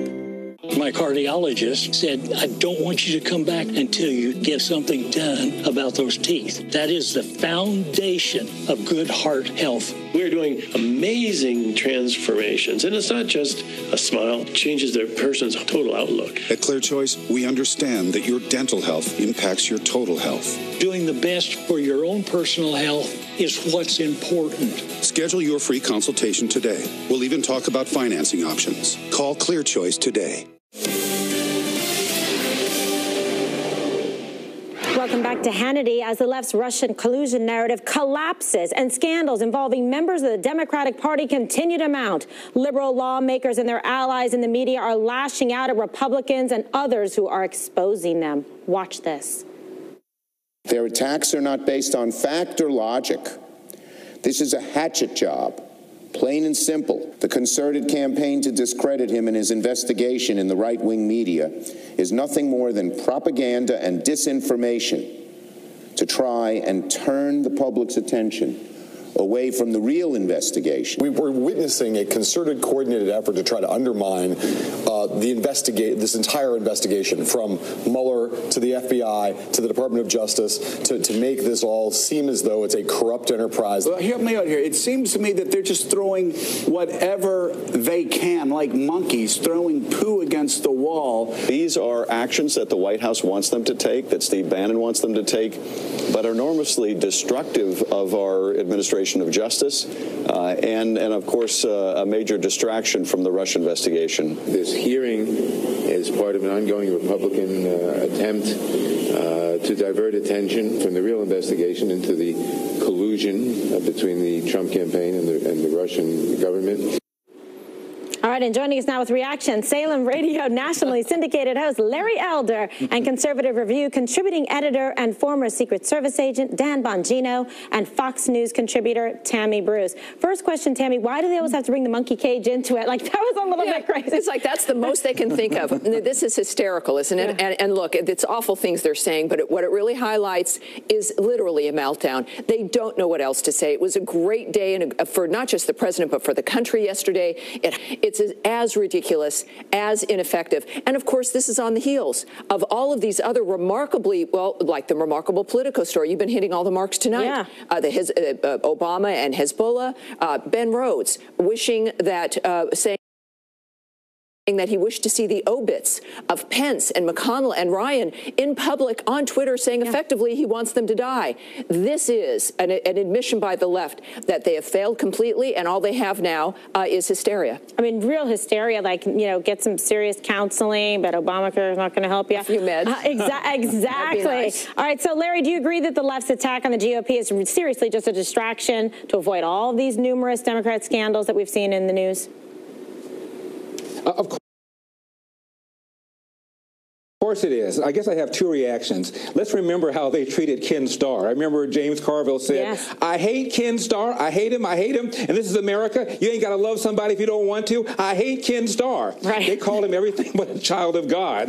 And it's not as if the critics of the Mueller investigation don't have merit, for crying out loud. What about all these appearances of impropriety? You've got staffers on this investigation that have said horrible things about Donald Trump, apparently involved in the GPS matter without telling other people. There are legitimate reasons to question this probe. When you have lefties like Alan Dershowitz and Jonathan Turley, two prominent left-wing law professors, also questioning the integrity of the investigation, maybe, just maybe, there's something about the integrity of this investigation that deserves questioning. Yeah, absolutely. I mean, Dan, I've seen you on about this a lot. I mean, field day, right? Unbelievable. You know, Kim, I'm tired of this, man, and America should be too. The Democrats get away with everything. And then what do? They turn around and they go to their media sycophant acolytes and they say, hey, please run cover for us on this fake Trump-Russia fairy tale. Remember, the Democrats are the party of IRS targeting, Fast and Furious, the sale of uranium to supposedly the most dangerous enemy in American history in the Russians. And now we find out from a Politico story by Josh Meyer, potential international gun running and drug dealing by Hezbollah, while the Obama administration is alleged to have looked the other way. And we're supposed to get all hot and bothered about a Trump-Russia X-Files, Gillian Anderson, David Duchovny conspiracy theory that not a human being's produced a scintilla of evidence about. I'm sick of these jokers, and everyone else should be too. It's absolutely right. You know, Tammy, it's total corruption of the judicial process, misuse of FISA warrants, going to judges to try to achieve political and ideological ends, to try to specify who would be in the Oval. That's what they tried to do. Yeah. They tried to predetermine it, and then you have people like Peter Strzok saying, oh, it went an insurance policy, that they were all in to do this. This was, of course, their presumption. It was their sloppiness was born out of overconfidence. They presumed she would win, and they got a little nervous, so they wanted that insurance policy, but they felt comfortable, Kimberly, to be as sloppy as they were because they felt the system would, in fact, make this happen. This is what's so shocking about what the American people did last year and why they can't adapt. This is their issue. And also, I would say that for when it comes to the Republicans, I appreciate, congressional investigations. There's a place for those. Clearly, if there was ever a special counsel required, it's regarding the Obama and Hezbollah connection, as well as Uranium One. Now, I know, again, Sessions is looking into the FBI dynamic with Uranium One, but these are crimes that are actually kind of so shocking. We're still trying to get our mind around them, but these are the things that they knew that they would need to cover for. This is what Ben Rhodes is still shocked about. They did things during the 8 years, and this is why, by the way, do you remember after the election, Hillary strangely apologized to Barack Obama? And I wondered at the time, they hated each other. Why is she apologizing to him? Because they knew what would come out as a result of her failure, and that's what we're dealing with right now. Well, so there's the corruption and collusion, Larry. Feast your eyes on that. It's all over with them.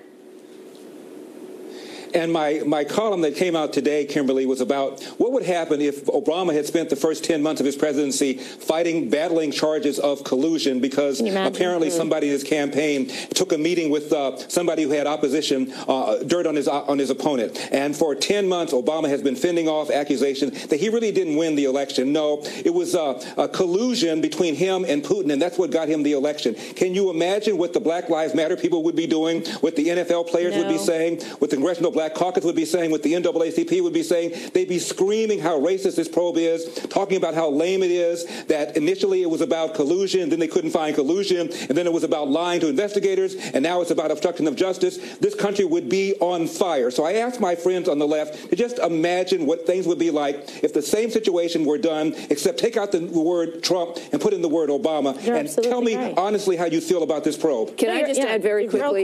This is the Republicans have got to be aggressive on this. They've got to be extremely aggressive. They can't just put it into the hole of the congressional investigations. This is outrageous. And if the Americans see this being passed off, we'll have a crisis of trust again in the government. All right, just got like a couple seconds left, Dan, to be fair to you, because they savaged an American family, great business people, and tried to undermine a duly elected president of the United States with this false corruption collusion hoax against them.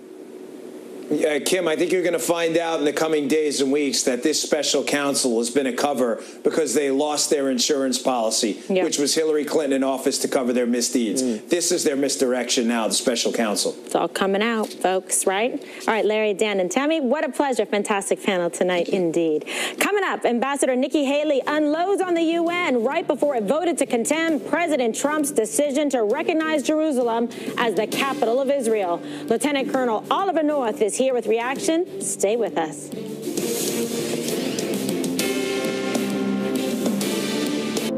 I am totally blind, and Non-24 can throw my days and nights out of sync, keeping me from the things I love to do. Talk to your doctor and call 844-214-2424. After 20 years of marriage, I got divorced, opened up my dream business, and I'm really ready for the next adventure. Francine, nice to meet you. Join the thousands getting back out there on the fastest growing dating site for people over 50. Start for free today at OurTime.com. Looks like you're not sleeping well. How did you?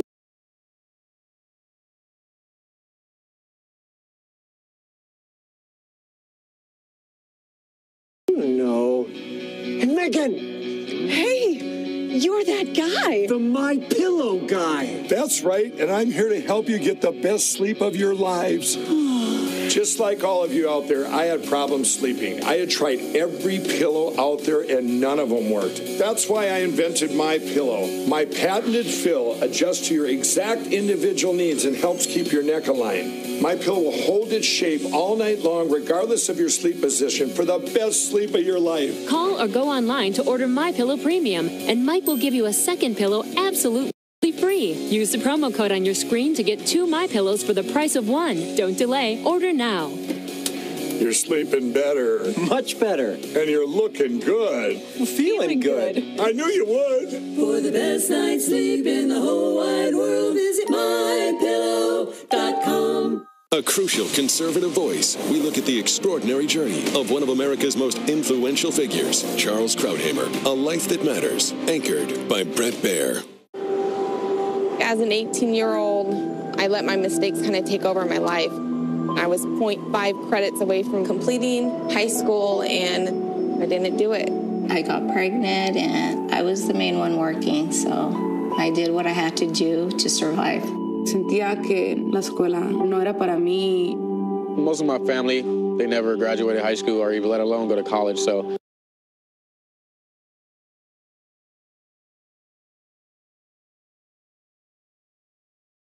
I'm trying to break that barrier. My family never stopped pushing for me to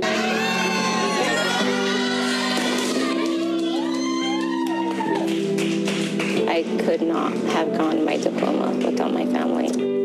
Mi consejera, ella fue lo máximo para mí porque me ayudó mucho con todo. I've been given an opportunity, and I'm just thankful for it. Yeah, it's hard, but keep on going and keep on trying. The high school diploma is just added to the confidence, and now I feel unstoppable.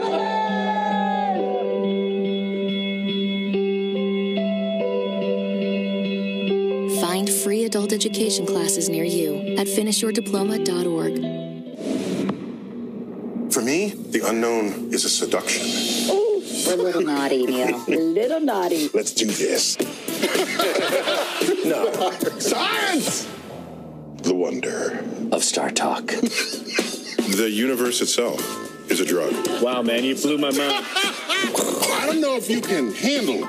Star Talk. New episode Sunday nights at 11.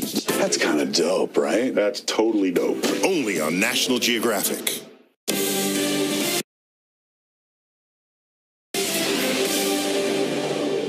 Welcome back to Hannity. The UN voted overwhelmingly today to condemn President Trump's decision to recognize Jerusalem as Israel's capital. UN Ambassador Nikki Haley issued a very strong warning to the General Assembly ahead of the vote. Take a look.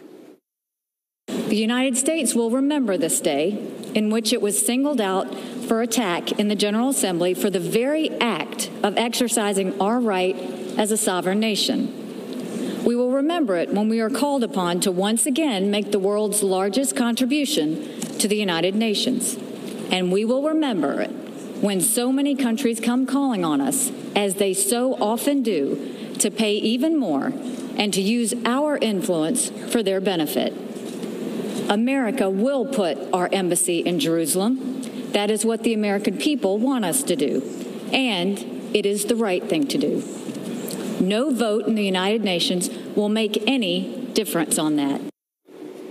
And joining us now is the host of War Stories, Lieutenant Colonel Oliver North. Thank you so much for being here with us tonight. A very important day, I believe, in history and the response and strength of this administration. How do you think that President Trump and the U.S. should respond to the UN's anti-Israel vote today? Should funding be pulled, as the president and Nikki Haley have suggested? Well, Kimberly, this vote today at the United Nations is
although they haven't necessarily been very forthright on many occasions, including with Osama bin Laden. So, it gets complex. But as a war hero, tell us, and someone who is in the theater and you're down there with the men and women that are serving, do you think it will have a deleterious impact on military readiness, information and intel in the area, being able to combat against terrorism, a reduction like that?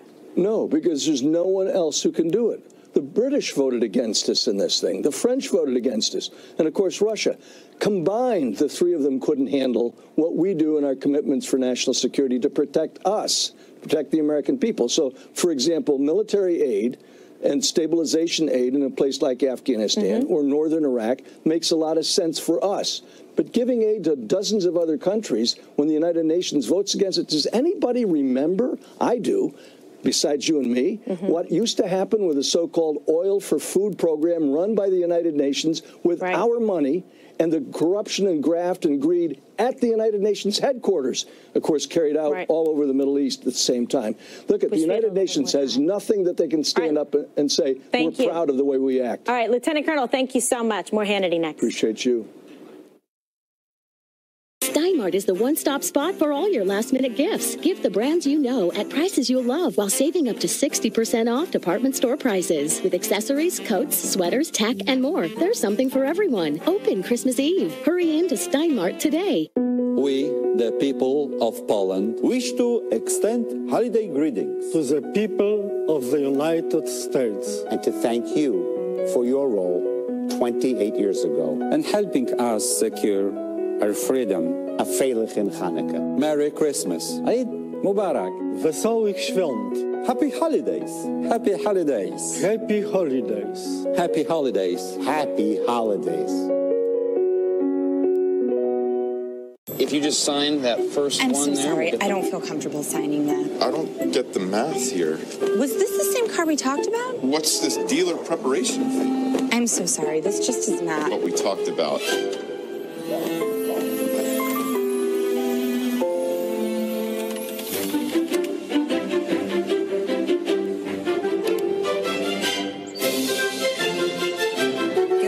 with without the car salesman.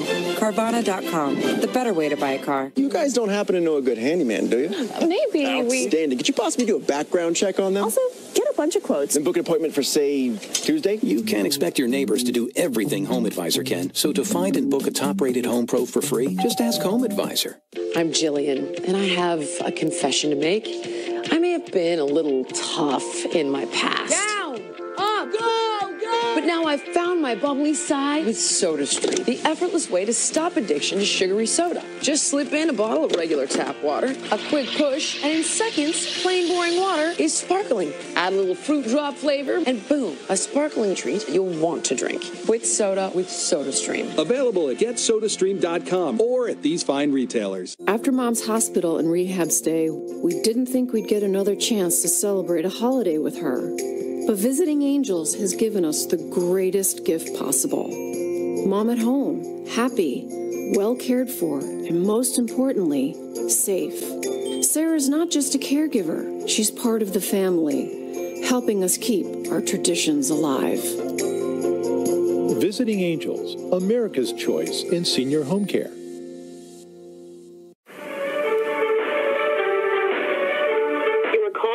First in line and will be answered by the next available representative. Thank you for your patience. Thank you for holding. How may I assist you? Hi, yes. We were just broken into, and we need a home security system. Oh, sorry, wrong department. Please hold. The best home security isn't hard to get. With SimpliSafe, you can get comprehensive, professionally monitored home security online without the hold time or runaround. Each SimpliSafe system is a thoughtfully assembled security arsenal. From entry and motion sensors to a high-definition security camera, you'll have everything you need to keep your family safe. CNET called it Comprehensive, Easy-to-Use Protection, naming it Editor's Choice for home security. Now you can save big with SimpliSafe's exclusive holiday offer. Don't miss it. Go to livesimplisafe.com now. Two unique crossovers, the roomy Mitsubishi Outlander and the adventurous Outlander Sport, both part of America's safest CUV family. Get $3,500 cash back and make no payments for 90 days or 0% APR for 84 months. Fox News Channel brings you an all-American New Year's from New York City and around the country. Catch the biggest live performances and join the conversation. Kennedy and Jesse Waters bring you it all live from Times Square. Coverage begins New Year's Eve at 8 p.m. Eastern on Fox News Channel. Welcome back to Hannity. Unfortunately, that is all the time we have left this evening. As always, we thank you for being with us. Please don't forget to set your DVR so that you never miss an episode of Hannity or The Five, and tune in to us every day at 5 p.m. And you can follow me on Twitter at Kim Guilfoyle. The Laura Ingraham is live now from Washington, D.C. Laura? Hey, Kimberly, Merry Christmas. I don't get to talk to you. Great job this year, as always. All right, God bless. Thank you so much. You take care. And welcome to the Ingram Angle from Washington. The president is poised to sign his historic tax cuts into law tomorrow. We'll tell you how he's reshaped the GOP straight ahead in the Angle. Plus, we'll expose the strategy behind those frenzied Democratic warnings that the president shouldn't fire Special Prosecutor Mueller. And the Justice Department is asking the FBI some very tough questions about their investigation of that shady Uranium One deal involving the Clintons. And at the UN, the world condemning the United States for moving its own Israeli embassy to Jerusalem. But the president is taking names, a lot of people on that naughty list. So what's his next move? And did Hollywood really just make a major film about the ultimate Kennedy scandal? We'll tell you which one. But first, Trump, the great GOP unifier, that's the focus of tonight's Angle. Do you remember those headlines about how Trump was going to irreversibly divide and destroy the GOP? Oh, there they are. Well, it turns out that the president may well be on his way to healing those divisions. Well, yeah, sure, there are still some policy disagreements. But on the big issues, the unity of spirit and purpose is kind of remarkable, and it needs to be acknowledged. You think about where the GOP was in, let's say, 2008 or 2012, early 2016, and now think about where it is today. Once upon a time, the Republican leadership had little regard and minimal respect for the real estate mogul who crashed their party. Just remember the kinds of things the GOP leadership had said about Trump. Our new president had, of course, not been in this line of work before, and I think had excessive expectations about how quickly things happen in the democratic process. Claiming a person can't do the job because of their race is sort of like the textbook definition of a racist comment. I think that should be absolutely disavowed. It's absolutely unacceptable. You would think he would aspire to be the president of the United States and act like he's the president of the United States, but that's just not going to be the case, apparently. So the narrative from the GOP establishment was that Donald Trump was a divisive figure who wasn't engaged in policy. He didn't understand the ways of Washington. Oh, really? I was told by multiple congressional sources that the president worked the phones tirelessly to get this tax bill done for the American people. He has been intimately involved in remaking trade policy to benefit the American worker as well. And of course, his efforts to revive the economy seem to be paying off. Home sales hit their highest level in 10 years. Stock market breaking all kinds of records. And of course, he delivered that tax break. Everybody loves a winner. And now the president has turned some of his fiercest critics into allies. Listen to him now. A year of extraordinary accomplishment for the Trump administration. Something this big, something this generational, something this profound could not have been done without exquisite presidential leadership. I've never, ever in my life used the word fake news until today. I actually understand what it is the president has been dealing with. Not only is that a stunning reversal of their view of the president's style, but he's converted them, or at least cowed them, on a number of key issues. So, for instance, like, when's the last time a prominent Republican really complained about Trump's efforts to renegotiate NAFTA or challenge China? And in case you didn't notice, Mitch McConnell now sounds like Jeff Sessions on immigration. Defying expectations again, the president has pulled his party toward the conservative populist movement that swept him into office. His detractors are now realizing that the Trump way is the only way forward. It's finally dawned on them. There's simply no constituency for the GOP of open borders, endless wars, and those lopsided trade deals. You want to know who the dividers are today in the GOP? I'll tell you who they are. You see them there. The Bushes, Jeff Flake, Mitt Romney, and other bitter globalists whose time has frankly come and gone. Like the ghosts of Christmas past, they're wandering the halls, making noises, but no one's listening. This is a Trumpian party now, and that's the angle. To discuss, I'm joined by Fox News contributor and former Congressman Jason Chaffetz in Utah, and here in the studio in Washington is attorney Richard Goodstein, who's advised most Democratic presidential candidates going back to 1984, and in New York, Guy Benson, political editor of townhall.com and a Fox News contributor. Great to see all of you. Merry Christmas, happy holidays. Merry Christmas, Laura. So Richard, you just heard the angle. What do you think? He was going to be this guy who ripped the party apart, divisive, brash, all those things. But to see what happened yesterday with all of these former detractors, and you saw just a smattering of them, what a reversal. And I put this under the heading of with friends like this, who needs enemies? In this regard, thanks to Donald Trump, the party ID split is wildly in favor of Democrats. Thanks to Donald Trump, Republicans lost Alabama. He backed two losers. Okay, try to focus on the question. I give the Republicans credit. I get your rap on that. I give Republicans credit for getting this tax bill done. It was not an easy thing to do. They rammed it through. Everything they said, believe me, all the tape that they ran about Obamacare, you could replay now, okay? But they got it done. It's wildly unpopular. Just like he is, historically so. So, I mean, in the generic ballot, Democrats are way ahead. So, I mean, I think we have to kind of see what's going to happen in the 28 elections. Pretty much every single election that's happened since Donald Trump has won has been plus 20 or so for the Democrats. Congressman Chaffetz, let's go to you on this. The generic ballot in 2016 was a disaster. In Ohio, it was pretty bad for Trump. Pennsylvania was going to be his Waterloo. Wisconsin, there was no way he was going to win. Of course, he won and surprised all the critics, the pollsters, and so forth. But it struck me yesterday, and especially watching McConnell, Ryan, even that little bit of concession from Corker, I think they've moved toward him more than he has moved toward them. Yeah, look, America wanted a disruptive president. They didn't like what was happening in Washington, D.C.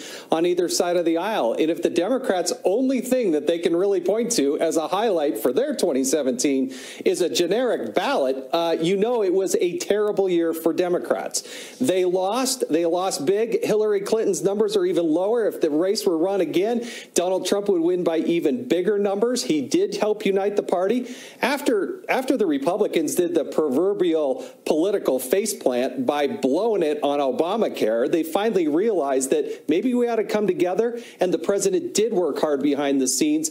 And the Democrats, what are they going to run on? We think your taxes should be higher. How dare the Republicans cut your taxes? I mean, they've got nothing to run on other than a generic ballot. Hey, Guy, let's go to you. You were a never-Trumper in your day, and you raised all sorts of red flags about him, his demeanor, and so forth. But watching him over the last year, setting aside the tweet storms and all of that, the Congress blew Obamacare, as Jason said. He comes in and he is hammering people for results. Like, when are you going to get me a bill? What are you going to do on this? He is always on the phone with Ryan McConnell and a gaggle of other people saying, why cannot you get this stuff done faster? He, contrary to what you hear, he is on these details and he's impatient for change. And the change came. And I think part of the reason that the party is so united at the moment is this is a massive win, not just for the Republican Party, but for the American people and for long-held conservative goals. This is a tax cut for 80% of Americans. This is a major tax cut for corporations to make our numbers way more competitive in the world. That's something even Obama was for, and then the Democrats all skedaddled because it was Trump championing that idea now. But also in the bill was getting rid of Obamacare's individual mandate. That's a huge deal. Drilling in Anwar, Republicans have been after that for forever. And they got it all in one bill. Guy, I don't mean to interrupt, but I look back. I'm looking back because it's this time of year. You look back at the previous year. There were so many conservatives, and there are a few still. You know, George Will, Bill Kristol. He's not a real conservative. If what he did on Anwar, the tax bill, the deregulation, Gorsuch, 12 circuit court judges, if that's not conservative, like I don't know what is conservative. I work for President Reagan. That stuff is pretty conservative, don't you think? Well, the judges, I think, are probably the absolute highlight of the presidency so far. And one other point, Laura, I think you have to evaluate everything that the administration does action by action. And there's been a lot of good things recently. Today, Nikki Haley's speech, I know you're going to get to it later in the show, that speech standing up for American interests and our ally in Israel before the UN was like a fist pump moment. That was awesome. That was powerful. That was moral courage and clarity. That's a high point ending the year for the Trump administration. So, yeah, I'm a Trump skeptical conservative, but I'm not going to sit here and close my eyes to big, important victories, and we have several to cheer about. Richard, let's go to you here on this. With all due respect to Guy and Jason and you, I think Republicans are whistling past the graveyard. Jason, the generic ballot wasn't the high point for Democrats. It was winning in Alabama. It was winning by historic numbers in Virginia. The voters are speaking. These are people, frankly, who, the ones who were in the streets on January 21st last year, a lot of them didn't vote. You lost voted for Bernie Sanders. Congressional races in a row. And each one of them, listen, Jason, you know, you've been in Congress. Every single one of them went plus 15 or 20 in the Democrats' direction because they were ruby red districts. So to think that it's just a generic ballot, again, with all due respect, you're kidding yourself. Have they accomplished something? Okay. Of course. But does 2018 look like a good year? Well, I got to say, Roy Moore and Gillespie, I mean, I like Ed Gillespie, but I mean, mean, he's like a guy from New Jersey who came down to Virginia and like tried to be a conservative populist, even though he's a Bush guy. I mean, that just wasn't going to fly. And it's the second time he lost running for office in Virginia. So I don't know if those two states are a great barometer, but you're right. The Democrats are happy they won those. Let's move to what the resistance is planning, all of you, because there was a hilarious piece in the LA Times today. I screamed laughing like at 9 in the morning when I was doing my radio show. The title is "Protesters Stash Bullhorns and Hot Chocolate just in case Trump fires Mueller." All right, Jason, I got to go to you on this. I'm not kidding you. In Washington, Houston, L.A., they have these resistance little mini headquarters, and they're dashing off their signs and their little supplies, their power bars, because they actually think Donald Trump's going to fire Mueller, and they want to be ready for the moment. This is what they live for. This is what they hope for. What is your reaction? I mean, conservatives are just kind of working and like taking care of our families, but they're always ready for a good protest. Oh, you got to love liberal preppers. They're getting their hot chocolate. They're running to Office Max to get their markers so they can write out their swear words and get their little beanie caps ready because it's cold outside. But the president has said he's not intending to fire Mueller. The White House spokesperson has said, she was quoted as saying, 1,000 times, I've told you, we're not planning to fire Mueller. They're getting all whipped up over this fake news, this fake story, instead of actually working to be productive in this society. That's Elizabeth Beavers, guys, a Washington, this gal Elizabeth Beavers, who's a Washington-based policy manager for this group, Indivisible. She said, the last thing we want to be caught is unprepared. So you need the hot chocolate, I guess, to be prepared. I mean, Guy, this will be what the president and the Democrats, the president and the Republicans face next year as they move forward, whether it's on, a DACA fix or, a Supreme Court nomination, which might come up in June, or any of the other things that Trump has planned. The resistance will drive them all the way to 2018, and they're going to use that to try to drive turnout, are they not? Sure, and the professional left is very good at agitprop. They're practiced at it. They'll do it again. I do like this sort of modern-day Minuteman routine they have going on here. We have to have our gloves by the door and some provisions if we have to race out in a stampede into the streets for whatever the next thing's going to be. I thought we were all supposed to be dead already from net neutrality being repealed. But look, I agree. If Trump fires Mueller, that will touch off an enormous protest, not just from the hard left, but I don't think Trump's going to do it. It's not in his interest. It would look terrible. And he's not going to all do we it. do is sit here and talk about is Trump going to fire Mueller over and over again. They say they're not going to do it. The Republicans keep saying don't do it. He shouldn't. Let the guy do his work, and let's move on. And well, if he's not going to do it. This is just this is a fantasy of the Democrats. They're desperate for some piece of news that's good for them. So they're desperate for something like he in the middle of the night he does a Saturday Night Massacre on Mueller. Richard, go ahead. If Trump fires Mueller, the least of his problem will be the least of his problem will be how much hot chocolate there is that these people in the streets have. There will be a constitutional crisis of the first order because it will show that we have a president who thinks he's above the law. And incidentally, I will put money with you. Well, I put money, you, Jason, Guy. I'm on yes on whether he fires Mueller because he's like a stuck pig and he's squealing. And it's not. Yeah, I'm just saying it's not a pretty picture as the walls are closing. And they are. That's a nasty way of referring to the president. Stuck pig. Well, I'm not talking about him, but I'm talking about the people around him are feeling the heat. Like pigs, though. They're feeling the heat. And I think 4 months from now, everybody will be singing a little bit of different tune, whether that's going to happen or not. We'll see. All right, guys. We'll take a bet. I'll bet $5,000 for charity right now. Good. You got it. He's going to fire Mueller. Oh, good. National Right to Life is going to get all that money. Isn't that wonderful? I'm just teasing. Trump is suddenly riding so high, guys, that the Democrats are in total shock. Even Richard, he's not going to say that. But they're setting one big booby trap, desperately trying, of course, to get the president to take the bait. We touched on this, but we have a lot more on it. Stay there.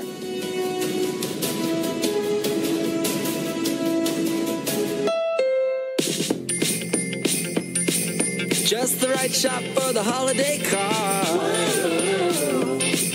Didn't think it would be so hard. Whoa. Road trip home to see the family. Whoa. Presents for mom and just a little laundry. Whoa.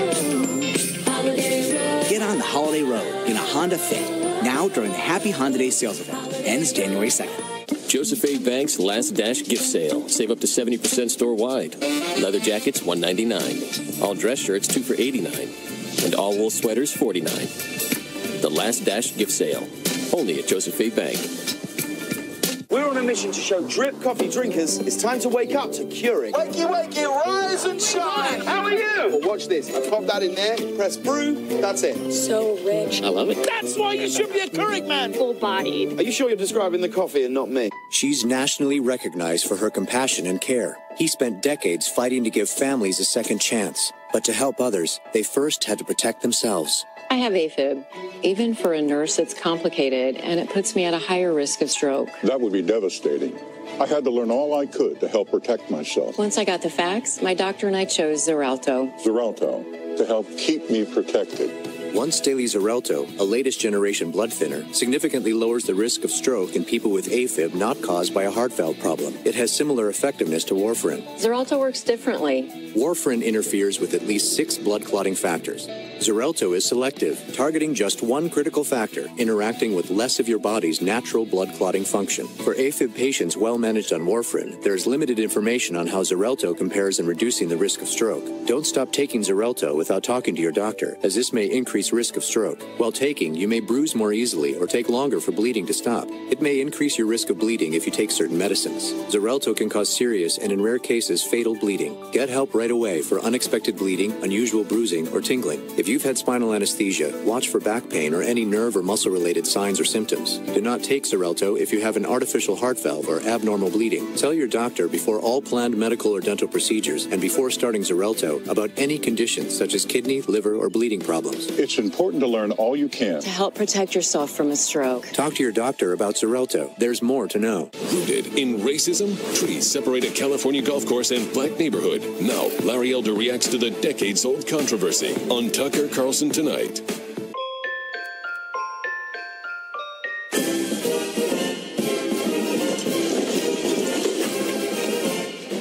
NFL Network's Saturday special. It's Colts. It's Ravens. It's a holiday weekend showdown. Let's go out there and let's be who we are. T.Y. Hilton and Indy are primed to play spoiler.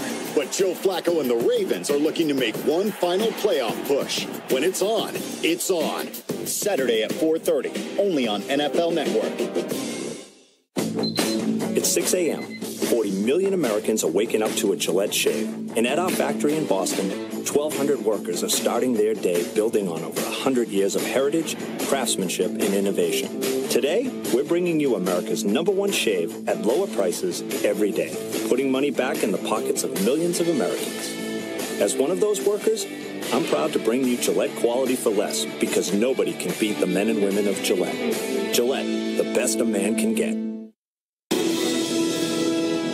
There's no way. There's no way he's going to fire him. There's no conversation about that whatsoever in the White House, Chuck. Listening to Republican members talk about a coup and talk about criminal activity in the FBI, that will encourage the president to think that he can fire Mueller with impunity. No, I'm not. Firing Mr. Mueller or any other of the top brass involved in this investigation would not only call into question this administration's commitment to the truth, but also to our most basic concept, rule of law. For the 1,000th time, we have no intentions of firing Bob Mueller. Okay, guys, don't be deceived for a nanosecond by the Democrats' dramatic warnings that the president better not fire Special Prosecutor Mueller, better not do it, don't do it, don't do it. They're actually hoping he'll do just that. Now that the credibility of the Russia probe is tarnished, after all the bombshell reporting we've been doing on this show across a couple of great news outlets, the anti-Trump bias of the investigators is off the charts. Firing Mueller may be the Democrats' only hope at this point. There's only one problem for them. The president isn't falling for it. He outsmarts them every time. Joining us now to analyze, Ken Starr was the independent counsel in the Whitewater investigation. He's joining us from New York, and in sunny Florida, Alan Dershowitz, Harvard Law professor emeritus, author of the book Trumped Up. Alan, you go from Martha's Vineyard to Miami Beach, too. I mean, anything else? I mean, my goodness, it's great to see both of you. Happy holidays. Merry Christmas. Let's start with you, Judge Starr. You just wrote a piece about the things that you're concerned about in this investigation. You still respect Mueller and Rosenstein, but you have some issues. But I want to start on this dramatic, dire series of warnings we're hearing from the Democrats about firing Mueller. The president said he's not going to fire Mueller. They've said it multiple times, but the drumbeat continues. What do you think it's about? I don't know what it's about, but it's just it's a cul-de-sac. Because the president, I don't think, is going to fire Bob Mueller. He's being advised to. Some folks, very wrong-headedly, are saying, you need to fire Bob Mueller. Bad advice. It's the wrong thing to do. But I don't think the president is going to fall for it. And in fact, we hear from the White House, and we hear from the White House's lawyers, from the president's lawyers, not going to do it. It would just be terrible. We don't need another Saturday night massacre. Should Bob Mueller have been appointed in the first instance? It's a fair question. Back in May, I was saying, let's do not have a special counsel. I think and I agree with Alan on this, we overly criminalize so much of life in our politics together. We need to stop that. And so I'm also very concerned about the calls for the appointment of yet another special counsel. Wow, it's ridiculous. I think it's all wrong. Yeah, let's go to Alan Dershowitz. Alan, on this issue of the Mueller firing, I mean, you get the sense that the Democrats are just kind of running out of steam. I think there's nothing happening, at least not yet, on the Mueller investigation that we know of, at least. So it's almost like they have to keep the fumes going, and this is all they have. I mean, all day on the other networks, that's all they're talking about. Right. Look, my liberal colleagues on the left have been proved empirically wrong in everything they've said. They said the Supreme Court would strike down the travel ban. It looks like they're going to uphold it. They said the emoluments clause has been violated. Today, a federal judge said that's a nonsensical argument. They were wrong about Flynn. They're wrong about firing Mueller. They've just been wrong. And it's not because I'm smarter than they are that I've been right and they've been wrong. It's they put hope over reality. I'm just an analyst. I'm just calling it as I see it. And it's easy to be right if you're objective and call it the way it is. I think what's happening is both sides are playing the refs. But I think the Trump side is playing them smarter. What they're doing is keeping the pressure on Mueller. They're questioning his integrity. They're challenging whether he had conflicts of interest. They're questioning whether he should have gotten a warrant. And they're hoping that since they're putting pressure on him and he has such concern about his reputation, that he may lean over backwards in a close case to support the Trump side. And the other side are playing the refs. They're just saying, if we push hard enough and say he's going to fire him, he's going to fire him, he's going to fire him, maybe we'll goad him into firing him. But right now, the Trump side is coming off better because I think they have Mueller where they want him. And the last thing Trump should do, and I think would do, is fire Mueller at this point. No. The firing Comey wasn't the best choice, obviously. The last thing you want to do is that. Wasn't a smart Judge, move. I want to go to you. Move. Yeah, I want to go to you on the Uranium One reopen of the investigation that Jeff Sessions has announced, and it looks like they're going to look at that all anew. You are concerned about this because of a number of connections from that deal to the Clinton Foundation specifically. Tell us what the big red flags are. Well, the big red flags are this multi-year process by which now the transaction was completed years ago was accompanied by enormous gifts to the Clinton Foundation. $31 million was the first gift after the first part of the deal was signed in Kazakhstan back in 2005. And then gifts kept coming in from these senior officials from this company. Again, it went through reorganization and so forth, acquisition. And so I'm very deeply concerned about the timing, including President Clinton's speech for $500,000 in Russia, the Russia connection. I think all these things, I've always been in favor of transparency. I want to know the facts. I think we need to be cautious about criminalizing. Alan. I agree completely. I completely agree. I think we need transparency. That's why I called for a nonpartisan independent investigatory commission like 9/11, which wasn't pointing fingers at people criminally, but its goal was to try to find out everything about Russia's involvement in elections, Russia's involvement in the economy, and then make recommendations for how to stop Russia from trying to influence our democracy. I think the worst way to do it is through a special counsel behind closed doors of the grand jury. All you get in the end probably is either an indictment or not indictment of some low-hanging fruit. Alan, do you think it's interesting at the very least that you had Comey, Rosenstein, you had McCabe and Mueller? They were all involved in one way or another in that Rosatom investigation. When they first approved the deal and they looked into the investigation, they were all part of it. It's just, there's like 5 people who seem to do everything at the department. But remember, they come from totally different backgrounds. There's no way they have any political interests in common. Mueller is a Republican. Rosenstein, we don't even know what his politics was. He was appointed by Obama, having been appointed previously. The idea of Clinton getting $500,000, George Bush the first, I think, got fees like that when he spoke in Japan. Former presidents get big fees when they speak. Again, I don't want to point the finger of criminalization at anybody, but I want to see, like Ken wants to see, transparency. Let all the facts be laid out for the American public to see. That's the way democracy works. When a Russian interest through a Canadian purchase is able to get control of 20% of our uranium interest, went through this interagency process, and all this money is floating to the Clinton Foundation at the same time for people with interest in the transaction or connections to the transaction. I mean, you could ask a person on the street and they would say that was a bad idea. I mean, someone who has nothing to do with the law or nothing to do with the Committee on Foreign Investment, they would say, gosh, that seems really stupid, in my view. You close it out. My focus is on the fact that there were these enormous gifts to the Clinton Foundation.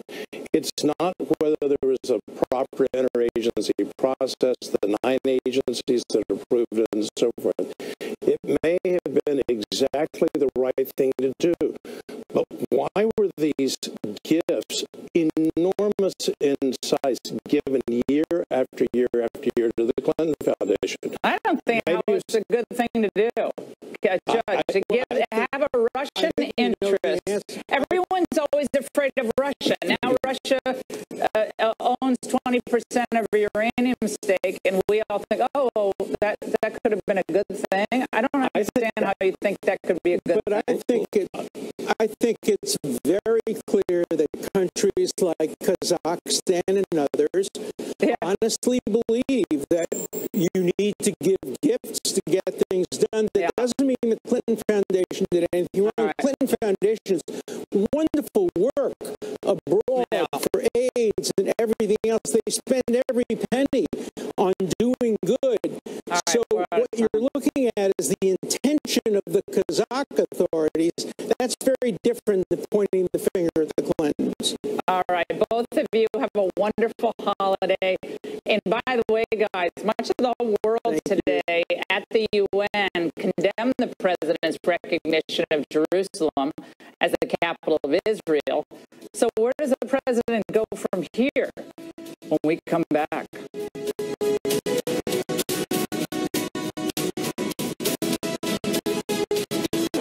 One fateful day, 2 of Mitsubishi's safest siblings were separated. The Roberts family adopted the Outlander.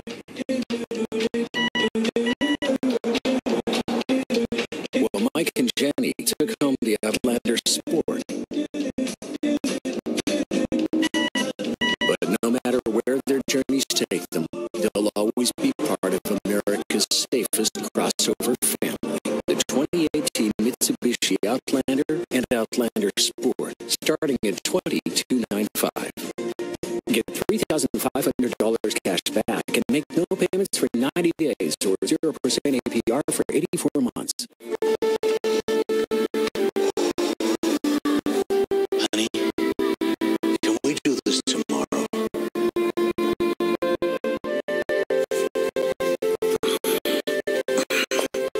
Can we do this tomorrow? If you have heart failure symptoms, your risk of hospitalization could increase, making tomorrow uncertain. But Entresto is a medicine that was proven in the largest heart failure study ever to help more people stay alive and out of the hospital than a leading heart failure medicine. Women who are pregnant must not take Entresto. It can cause harm or death to an unborn baby. Don't take Entresto with an ACE inhibitor or aliskiren. If you've had angioedema while taking an ACE or ARB medicine, don't take Entresto. The most serious side effects are angioedema, low blood pressure, kidney problems, or high potassium in your blood. Tomorrow. We can do this again, Grandpa. Well, how about tomorrow? Ask your doctor about Entresto and help make tomorrow possible.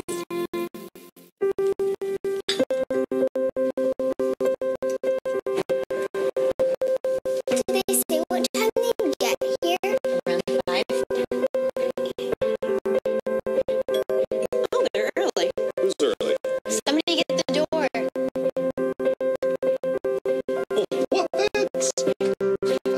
A grill?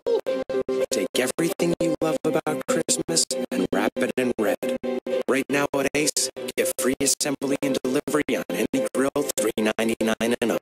Plus save $50 with a new lower price on all Weber Spirit grills. Merry Christmas, Dad. Ace is the place with helpful Have you ever seen something so beautiful that all you could say was, wow? Beaches, Turks, and Caicos, where anything is possible because everything is included. Wow!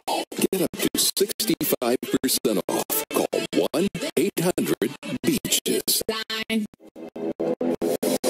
Mr. Churchill, Witness the leadership that united a nation and a performance that will be remembered for decades. And now Gary Oldman is a Golden Globe nominee for Best Actor. We shall never surrender. Darkest Hour, rated PG-13.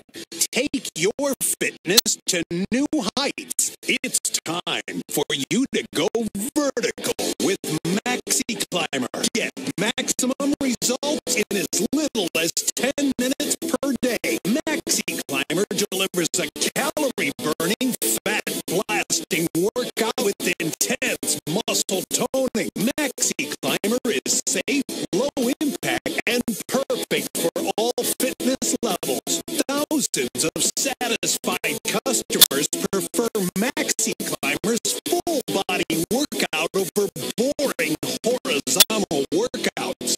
So what are you waiting for? Get yours today. Ho, ho, ho! Phil Swift here. This holiday season, give them the Flex Seal family of products. Everyone loves Flex Seal. The easy way to coat, seal, and stop leaks fast. Make crafts and ornaments. Keep water from leaking under your tree. And our incredible Flex Seal liquid starts out super thick and turns into a strong, flexible rubber. Brush, roll, dip, or pour to create a watertight seal that lasts for years. And with Flex Shot, it's easy to caulk, bond, and seal. This super thick rubber is perfect for caulking kitchens and baths.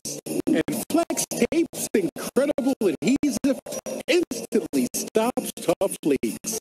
Easily make repairs on wet surfaces.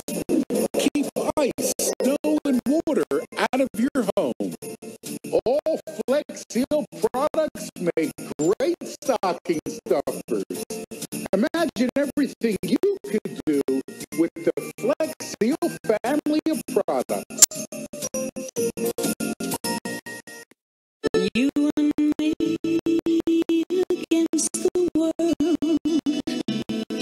Sometimes it feels like you and me against the world. The United States will remember this day in which it was singled out for attack in the General Assembly for the very act of exercising our right as a sovereign nation.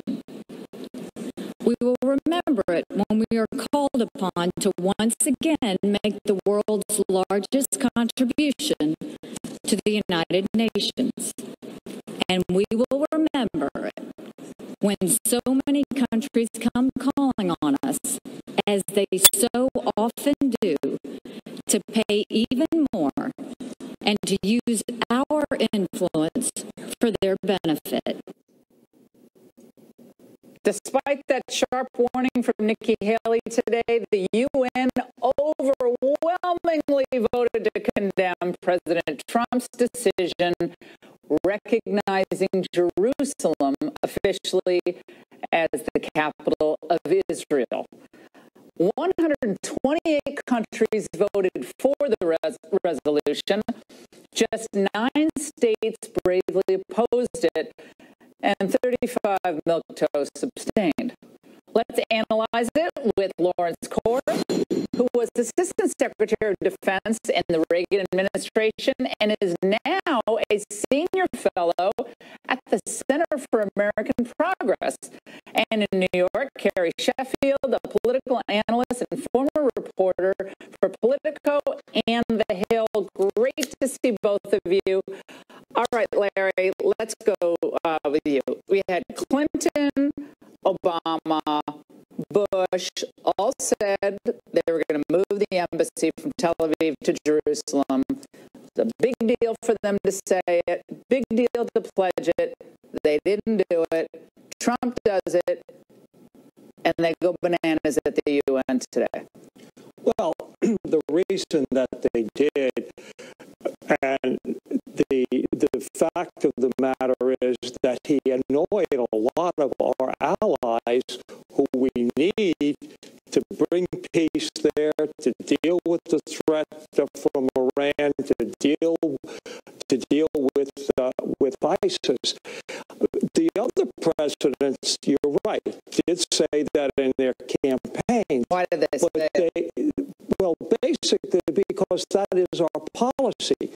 Where Trump made his mistake was not to make this part of an overall strategy. When you're going to do it, what are you going to get for it? How's it going to work? Are you going to Well, it didn't work before when we didn't move the embassy, correct? Isn't this disrupting the current narrative? The other narrative where we held back for decades, what did it get us?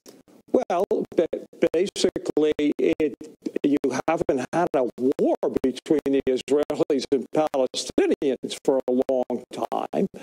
Basically, you've got a lot of other countries, Arab countries in the region, who have established relations with Israel. The other problem that Trump was by threatening people to do stuff, and then he's not going to do it. There's no way he's going to cut off aid to Iraq or Afghanistan, Egypt, to Jordan. Even the Israelis don't want him to do that. So I think twice you've undermined American credibility and American ability to get things done. Oh, I think people are paying attention to us now. I think it's about time that we weren't treated as patsies, and when we say we're going to do something, we actually do it.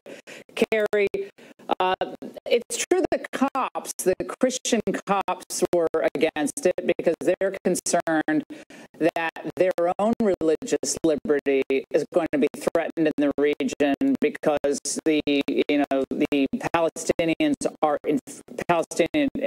Palestinians are furious at this, and other Muslims furious at this. So they are concerned. The Pope is against it, and Pence can't even get meetings now with Mahmoud Abbas or al-Sisi. The Coptic Christians don't want to meet with them. Where does this go?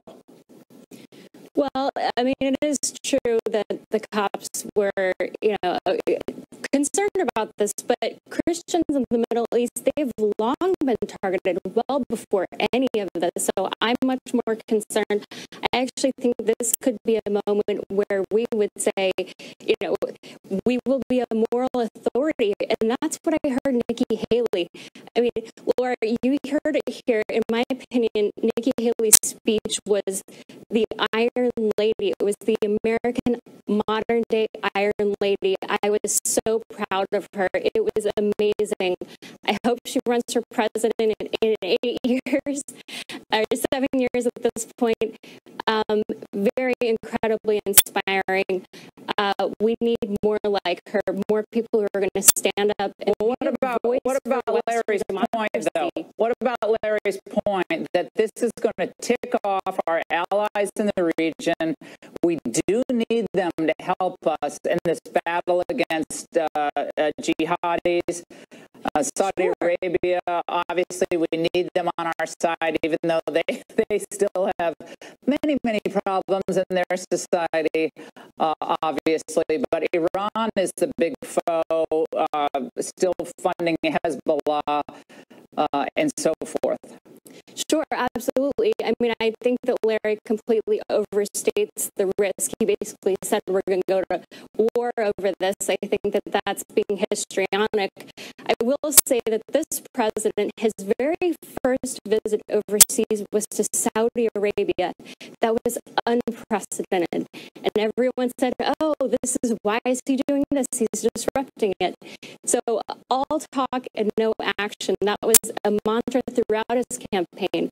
And that was what all the prior presidents said about moving the embassy and recognizing the capital. And so he did back up that talk with action. All right, guys, so here, I want to show you 3 of the countries that voted against us.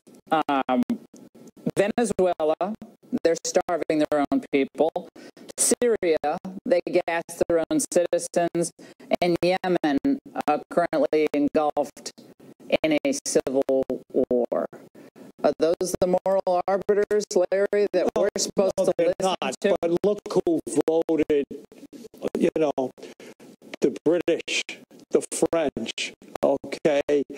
And as we mentioned here, the countries in the Iraqis who just finally defeated ISIS and are moving toward a democracy. Do you like Trump? I worry about what he says and then doesn't do it, and then some of the things he says, he's already today said, well, maybe we'll look at other things before we cut off the aid. And, do you think America is actually stronger, and I ask this in all seriousness, stronger, in a stronger position today than we were a year ago? No. You don't? No. Wow. Vis-a-vis China and Russia, we're not a stronger power and more clear in our standing up for American interests? The president said he's going to do this to China. He said, we are. We're putting tariffs on. We're putting tariffs right now on goods that China is siphoning through other countries like Vietnam, aluminum products coming into the United States. He didn't do was sign the Trans-Pacific Partnership that would have got all the countries in the region. Yes, so Larry, you're a big globalist. populist. You're more of a pushy, right? Really? I mean, you're not a conservative populist. That's fine. I mean, that era is over, but that's okay. Go ahead, Carrie. I was just going to say, he worked for Reagan. Is my earpiece working? I'm surprised. But, you know, ISIS has been decimated in the past year. China has put on unprecedented sanctions against the North Koreans that no president was able to ever get until now. So, Laura, I'm with you that I think America is in a position of strength, absolutely. And the fact that the French voted against this, I'm sorry, but that's I'm not losing sleep over that. Guys, we're out of time. We'll have you back. And by the way, guys, did you ever think you'd see this? A Hollywood film is exploring Ted Kennedy's darkest moment. Wait until you see this.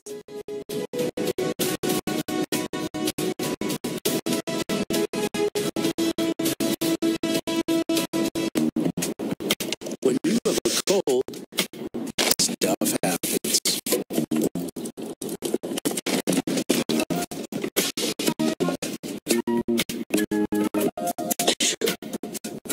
Shut down cold symptoms fast with maximum strength Alka-Seltzer Plus liquid gels. First buy-in, 250,000. That's gonna make noise.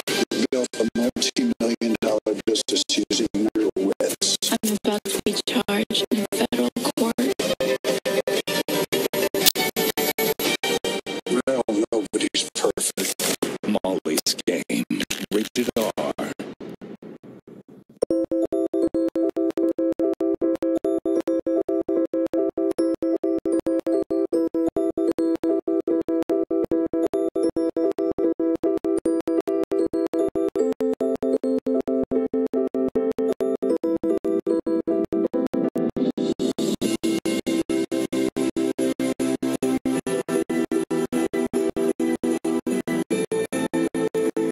It all starts with a wish. The final days of wish list are here. Hurry in and sign and drive off in a new Lincoln with 0 down and a complimentary first month's payment. Your modern software factory runs millions of lines of code through trillions of connections. You think I'm dramatizing? Think again. Application security, each line of potential breach. That's why checking code before you deploy isn't enough. You have to check it continuously. I do? Yep, you do. When your app's in here, and when it's out here. I know, you can't be in a trillion places at once, but we can.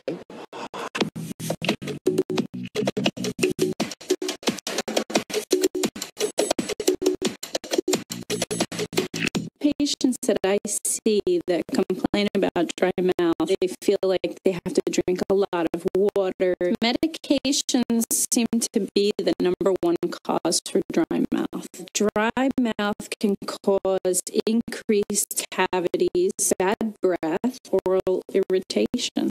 I like to recommend Biotene. Biotene has a full array of products that replenishes the moisture in your mouth.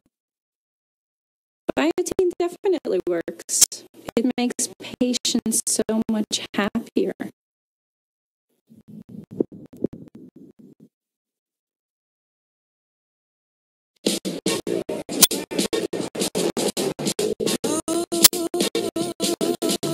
Guess what I just got? Hello, guys. That's a big phone.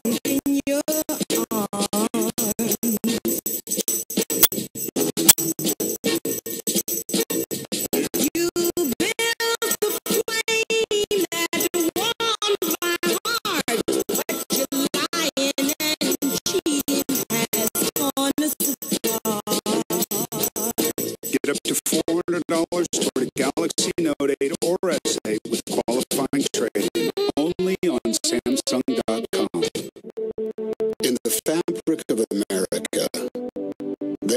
are the toughest threads. One of the first things they learned was the code that every service member lives by. Leave no one behind. Now all of us need to live by it too, because some veterans are being left behind. 20 of them take their own lives every day. Learn how to be there for a veteran at BeThereForVeterans.com. Honor the code. Be there. Leave no one behind.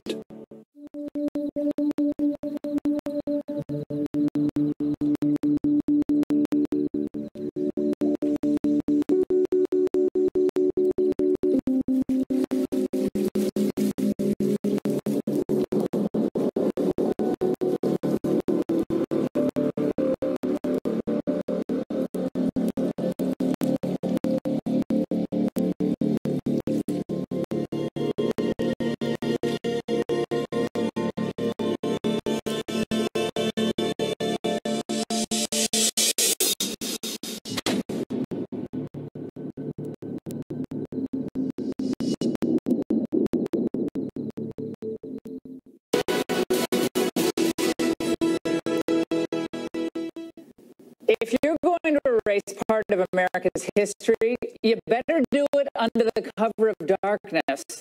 That's how 2 more Confederate statues came down last night in Memphis. And is Hollywood finally taking a critical look at the Kennedys? Let's bring in Raymond, a best-selling author and lead anchor of EWTN News. Raymond, another statue grab in Memphis. Tell us what happened. Well, this was a sneaky end around the state law. There is a Tennessee Historical Commission. They blocked the city of Memphis from moving these 2 statues because, according to them, no statue, monument, or nameplate that signified a military hero could be removed without that commission's authority. They said no. Well, this is what the Memphis City Council did. They decided to turn the parks, the 2 parks where these statues are, into private property. They gave the mayor permission to sell the public park to a private 501c3. They did that in one day, in the morning. That afternoon, they were lifting the statues off. Wait a second. So that's how they sold the land that the statues were on. So they were no longer public. 15 municipalities right now are considering removing Confederate statues and that building behind you at the Capitol. Cory Booker wants Robert E. Lee and Jefferson Davis out of the Capitol, where there's... Is there any recourse against this move? Not if you... This is a sneaky move that I'll bet... Is there any lawsuit that can be filed? People have been filing lawsuits, and this was against the state law. But why do they do it in the cover of darkness? What are they afraid of? Well, they're afraid of protests? like they're afraid New Orleans, of like Charlottesville? Baltimore. They don't want it going to the popular vote of the people. They want to do an end run around the people. Here's my problem with it. If you want to take down a Confederate statue, fine. Let the people decide. But I think our children should Mitch Landrieu did it in New Orleans. Yeah. Same thing. But our Beauregard, gone. Our children should be entitled to the bright spots and the dark shadows of history. That's how you learn. That's how you go forward. By erasing it, eradicating it, we deprive them of their past and I think of a part of their future. All right. Now we have a movie coming out about Chappaquiddick. Are you getting this is a dream now? come true. Can I go right on Fandango now and get my tickets? Get your tickets. Okay. Right after Star Is this Wars. from the senatorial privilege book that was written all those years ago? I don't know. That was a fantastic but it claims book. to be the true story behind Teddy Kennedy's big scandal. We have a clip. Okay. It was an accident. I was driving. A story like this could dominate the headlines for weeks. Chief, we got a body. A dead body holds a lot of secrets. Those can be the difference between guilt and innocence. So we need to be in control of them.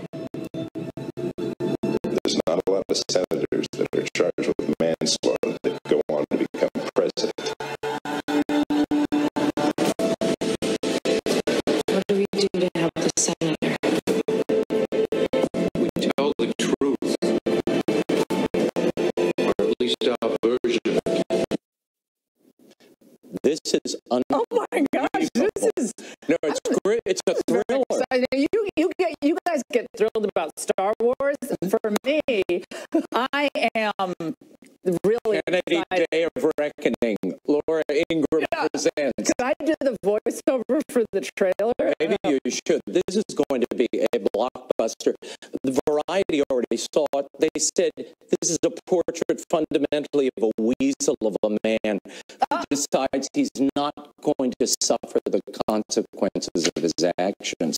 This is going to be a doozy and certainly digs into what the Kennedy family did to protect I've got to say, having been to that bridge on Chappaquiddick, it really looks like it. I mean, the way they've kind of rebuilt it, but it looks the same. Raymond Arroyo, Merry Christmas to you and your family and all of New Orleans. And I had a classic Christmas movie with a religious message that would never get past today's network censors. Next.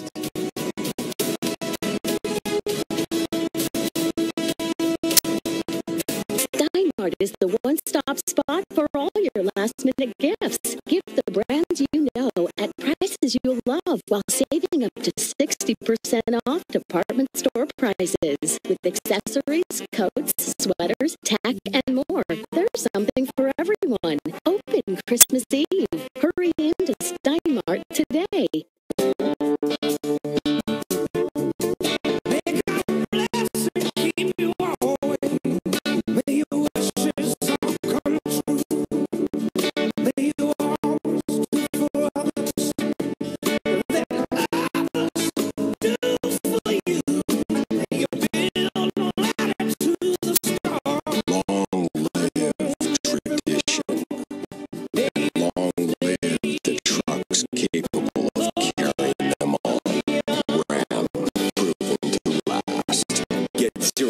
APR plus 1,000 bonus cash plus no monthly payments for 90 days on 2017 Ram 1500 models.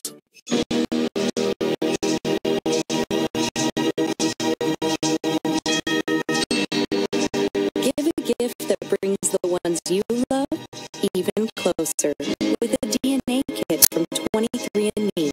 And this holiday, get up to $50 off each kit at 23andme.com. Hi, I'm the one clocking in when sensing your every move and automatically adjusting to help you stay effortlessly comfortable. I can even help with the silent night. Does your bed do that? I don't actually talk, but I can tell you how you slept. I'm the new Sleep Number 360 Smart Bed. Let's meet at the Sleep Number store. The testimony shocking Congress into action. After McCain blanks on anti-Trump questions, Matt Gaetz breaks down the next steps and newest testimonies on the next Fox News at Night. I like to watch. I'm captivated by the contest. The ebb and flow feeds my soul. I have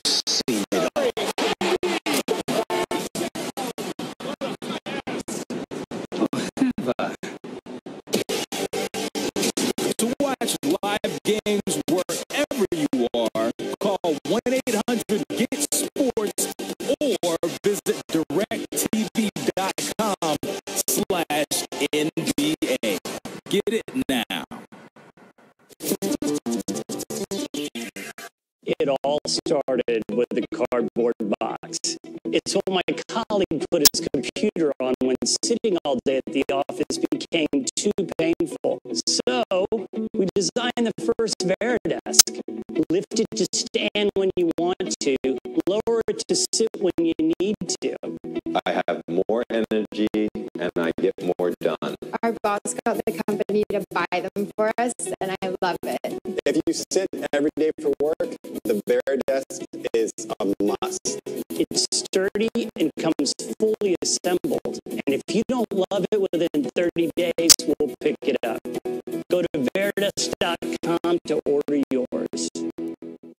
I didn't realize how bad my smile was with fillings and root canals. I had to do something. I looked at partial bridges. I looked at dentures. Out of all the options, Clear Choice was the only choice for me.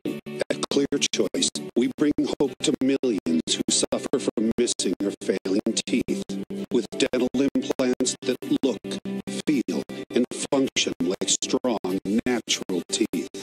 All the specialists with all the technology they need are in one spot. That makes delivering this 21st century world-class dentistry very easy to do, and we do it in one day. I can laugh, people crack a joke, and I smile. It was a life-changing thing. Call today to schedule your free comprehensive consultation and ICAT 3D imaging scan. We'll even talk financing options while you're here. They not only helped to rebuild my smile, but helped me to rebuild my self-confidence. They really set me free. I mean, look at the smile. At Clear Choice, you're about to discover what you've been missing all these years. Call Clear Choice today.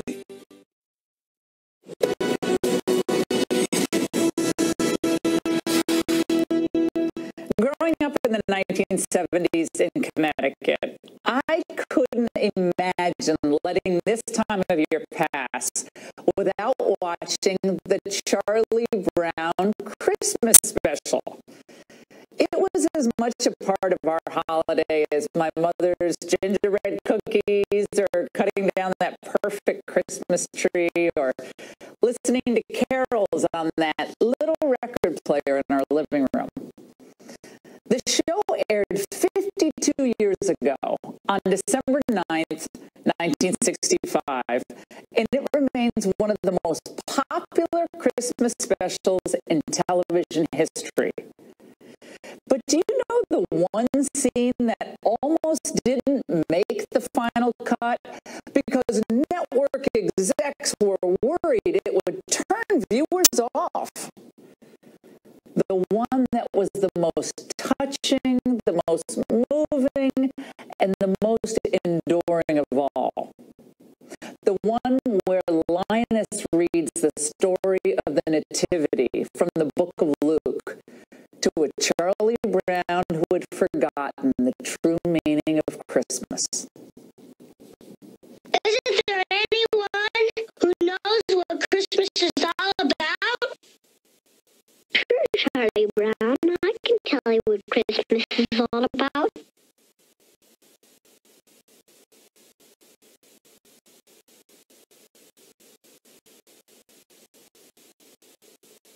Lights, please.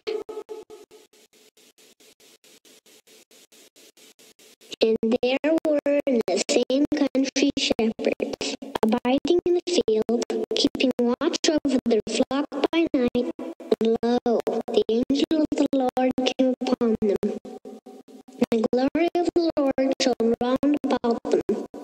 And they were sore afraid. And the angel said unto them, Fear not. For behold, I bring you tidings of great joy, which shall be to all people.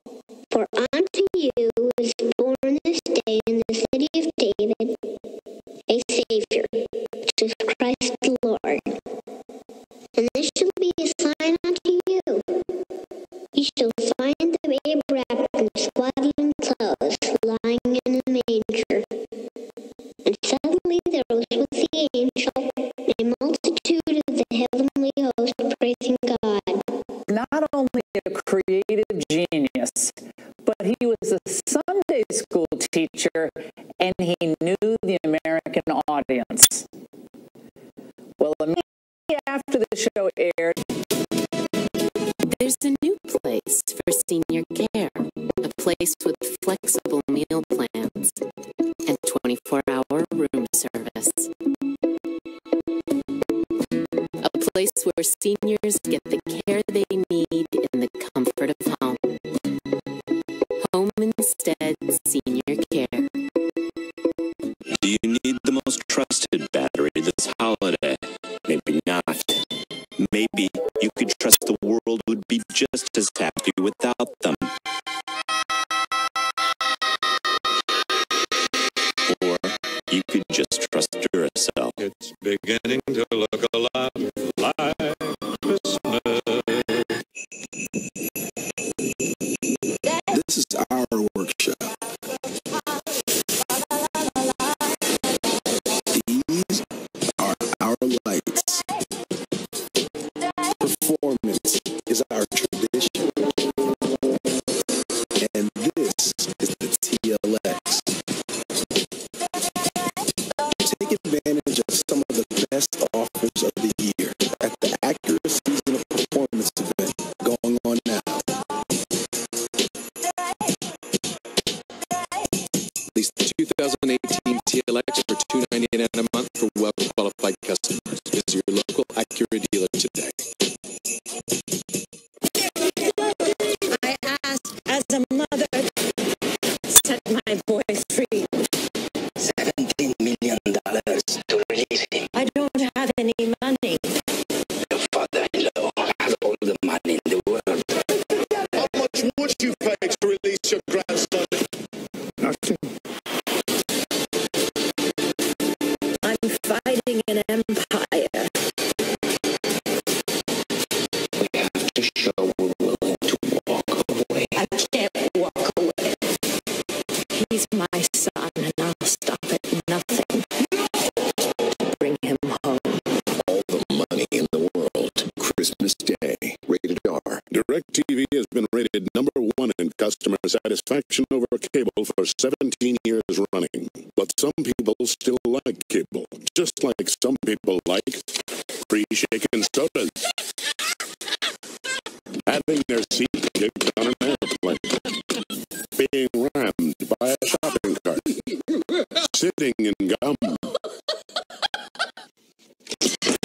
And walking into a glass door. But for everyone else, there's Derby. For #1 rated customer satisfaction over cable, switch to DirecTV and for a limited time get a $100 reward card. Call 1-800-DirecTV. He's a NASCAR champion who's faced thousands of drivers. She's a world-class swimmer who stared down the best in her sport. But for both of them, the most challenging opponent was PE blood clots in my lung. It was really scary. A DVT in my leg. I had to learn all I could to help protect myself.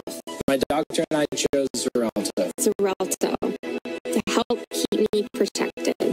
Xarelto is the latest generation blood thinner that's proven to treat and reduce the risk of DVT and PE blood clots from happening again. In clinical studies, almost 98% of patients on Xarelto did not experience another DVT or PE. Here's how Xarelto works. Xarelto works differently. Warfarin interferes with at least 6 blood clotting factors. Xarelto is selective, targeting just one critical factor interacting with less of your body's natural blood clotting function. Don't stop taking Xarelto without talking to your doctor, as this may increase risk of blood clots. While taking, you may bruise more easily or take longer for bleeding to stop. It may increase your risk of bleeding if you take certain medicines. Xarelto can cause serious and, in rare cases, fatal bleeding. Get help right away for unexpected bleeding, unusual bruising, or tingling. If you've had spinal anesthesia, watch for back pain or any nerve or muscle-related signs or symptoms. Do not take Xarelto if you have an artificial heart valve or abnormal bleeding.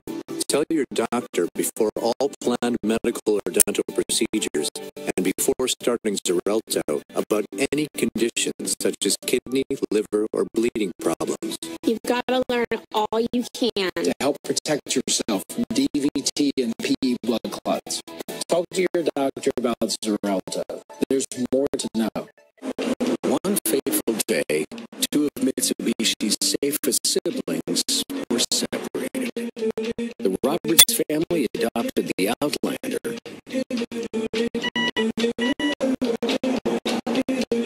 Well, Mike and Jenny took home the Outlander Sport. But no matter where their journeys take them, they'll always be part of America's safest crossover family. The 2018 Mitsubishi Outlander and Outlander Sport, starting at $22,995. Get $3,500 cash back and make no payments for 90 days or 0% APR for 84 months. Before we go, as you may have picked up from my last segment, this is my last show until the new year. But fear not, we have a phenomenal lineup of Angle fill-in hosts to see you through the rest of 2017. And on a personal note, I want to thank the entire team here at Fox for helping make this show a success after just 8 weeks on the air. Everyone's so great. I'm so blessed to have New York team, Washington team. But the biggest thanks goes to all of you, because you've welcomed us into your homes since we started, and your passion for this country, your dedication to the first principles of freedom and democracy in our country, everything that you've done for us at the Fox News channel is so appreciated. I want to say Merry Christmas to you and your family. Best of health in 2018. Count your blessings. I know you do. I certainly do. And among my blessings is all of you. That's all the time we have tonight. Happy New Year. Shannon Bream is up next. Miss Shannon. We do have some great viewers, don't we, Laura? We do. Appreciate their support. Merry Christmas. With enough votes to keep the government open, at least temporarily, the stage is set for the president and a pen and signing a $1.5 trillion tax cut into law. Democrats already placing their 2018 bets that you won't like it with this new ad. The Republican tax scheme gives huge breaks to corporations. Will the Democrat strategy backfire? We'll ask Steyerwalt. Plus, Nikki Haley may end up as our first female president. Was Nikki Haley's tough talk at the UN the right move? We'll ask General Keane. And that sounds to me like a possible collusion. Senator Rand Paul explains his extraordinary claim about the Obama administration and the FBI. Plus, we'll hear from the chief of the Vegas FBI office. Our goal is to understand completely as much as we can without talking to the subject. What happened and why. It's the latest on the investigation into the Mandalay Bay mass shooting.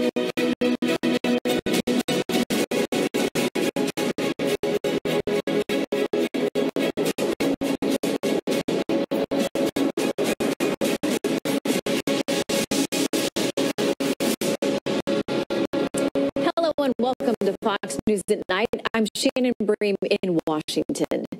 Fox News learning tonight that President Donald Trump plans to sign both the continuing resolution to temporarily fund the government and the $1.5 trillion tax cut bill as soon as they get to his desk. And now that could be as soon as tomorrow morning. We're waiting confirmation on the exact timing of all that, but success by one political party calls for a challenge by the other. And the battle is already taking shape ahead of the 2018 midterm election. Listen to this brand new ad from the Democratic Senatorial Campaign Committee, hitting the web just as the Republicans passed the most sweeping changes to the tax code in 30 years. The Republican tax scheme gives huge breaks to corporations, but raises taxes on middle-class families. So expect to hear that Democratic talking point a lot over the next few months, unless it doesn't work. Well, tonight, some left-leaning journalists are warning Democrats against attacking a plan that will cut taxes for an estimated 80% of American households. A Washington Post headline tonight: the tax bill is likely to become more popular after passage. The struggle for Republicans, they say, is getting the right message across so they can benefit politically. Can't sell this to the American people. We ought to go into another line of work. I think it's a little bit easier to sell that you have more money in your pocket than it is the government's now running the healthcare system. We begin with team coverage tonight. Senior Capitol Hill producer Chad Pergram explains where things stand with funding the government as only he can.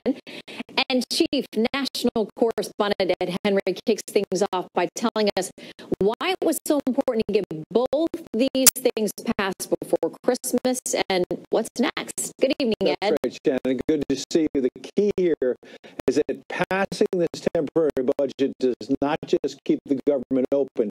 It paves the way for President Trump, as you suggested, to sign the tax cut into law, with a senior official telling us tonight there's a likely chance that happens tomorrow. The way the tax package was written, signing it this year would mean that it triggered some automatic spending cuts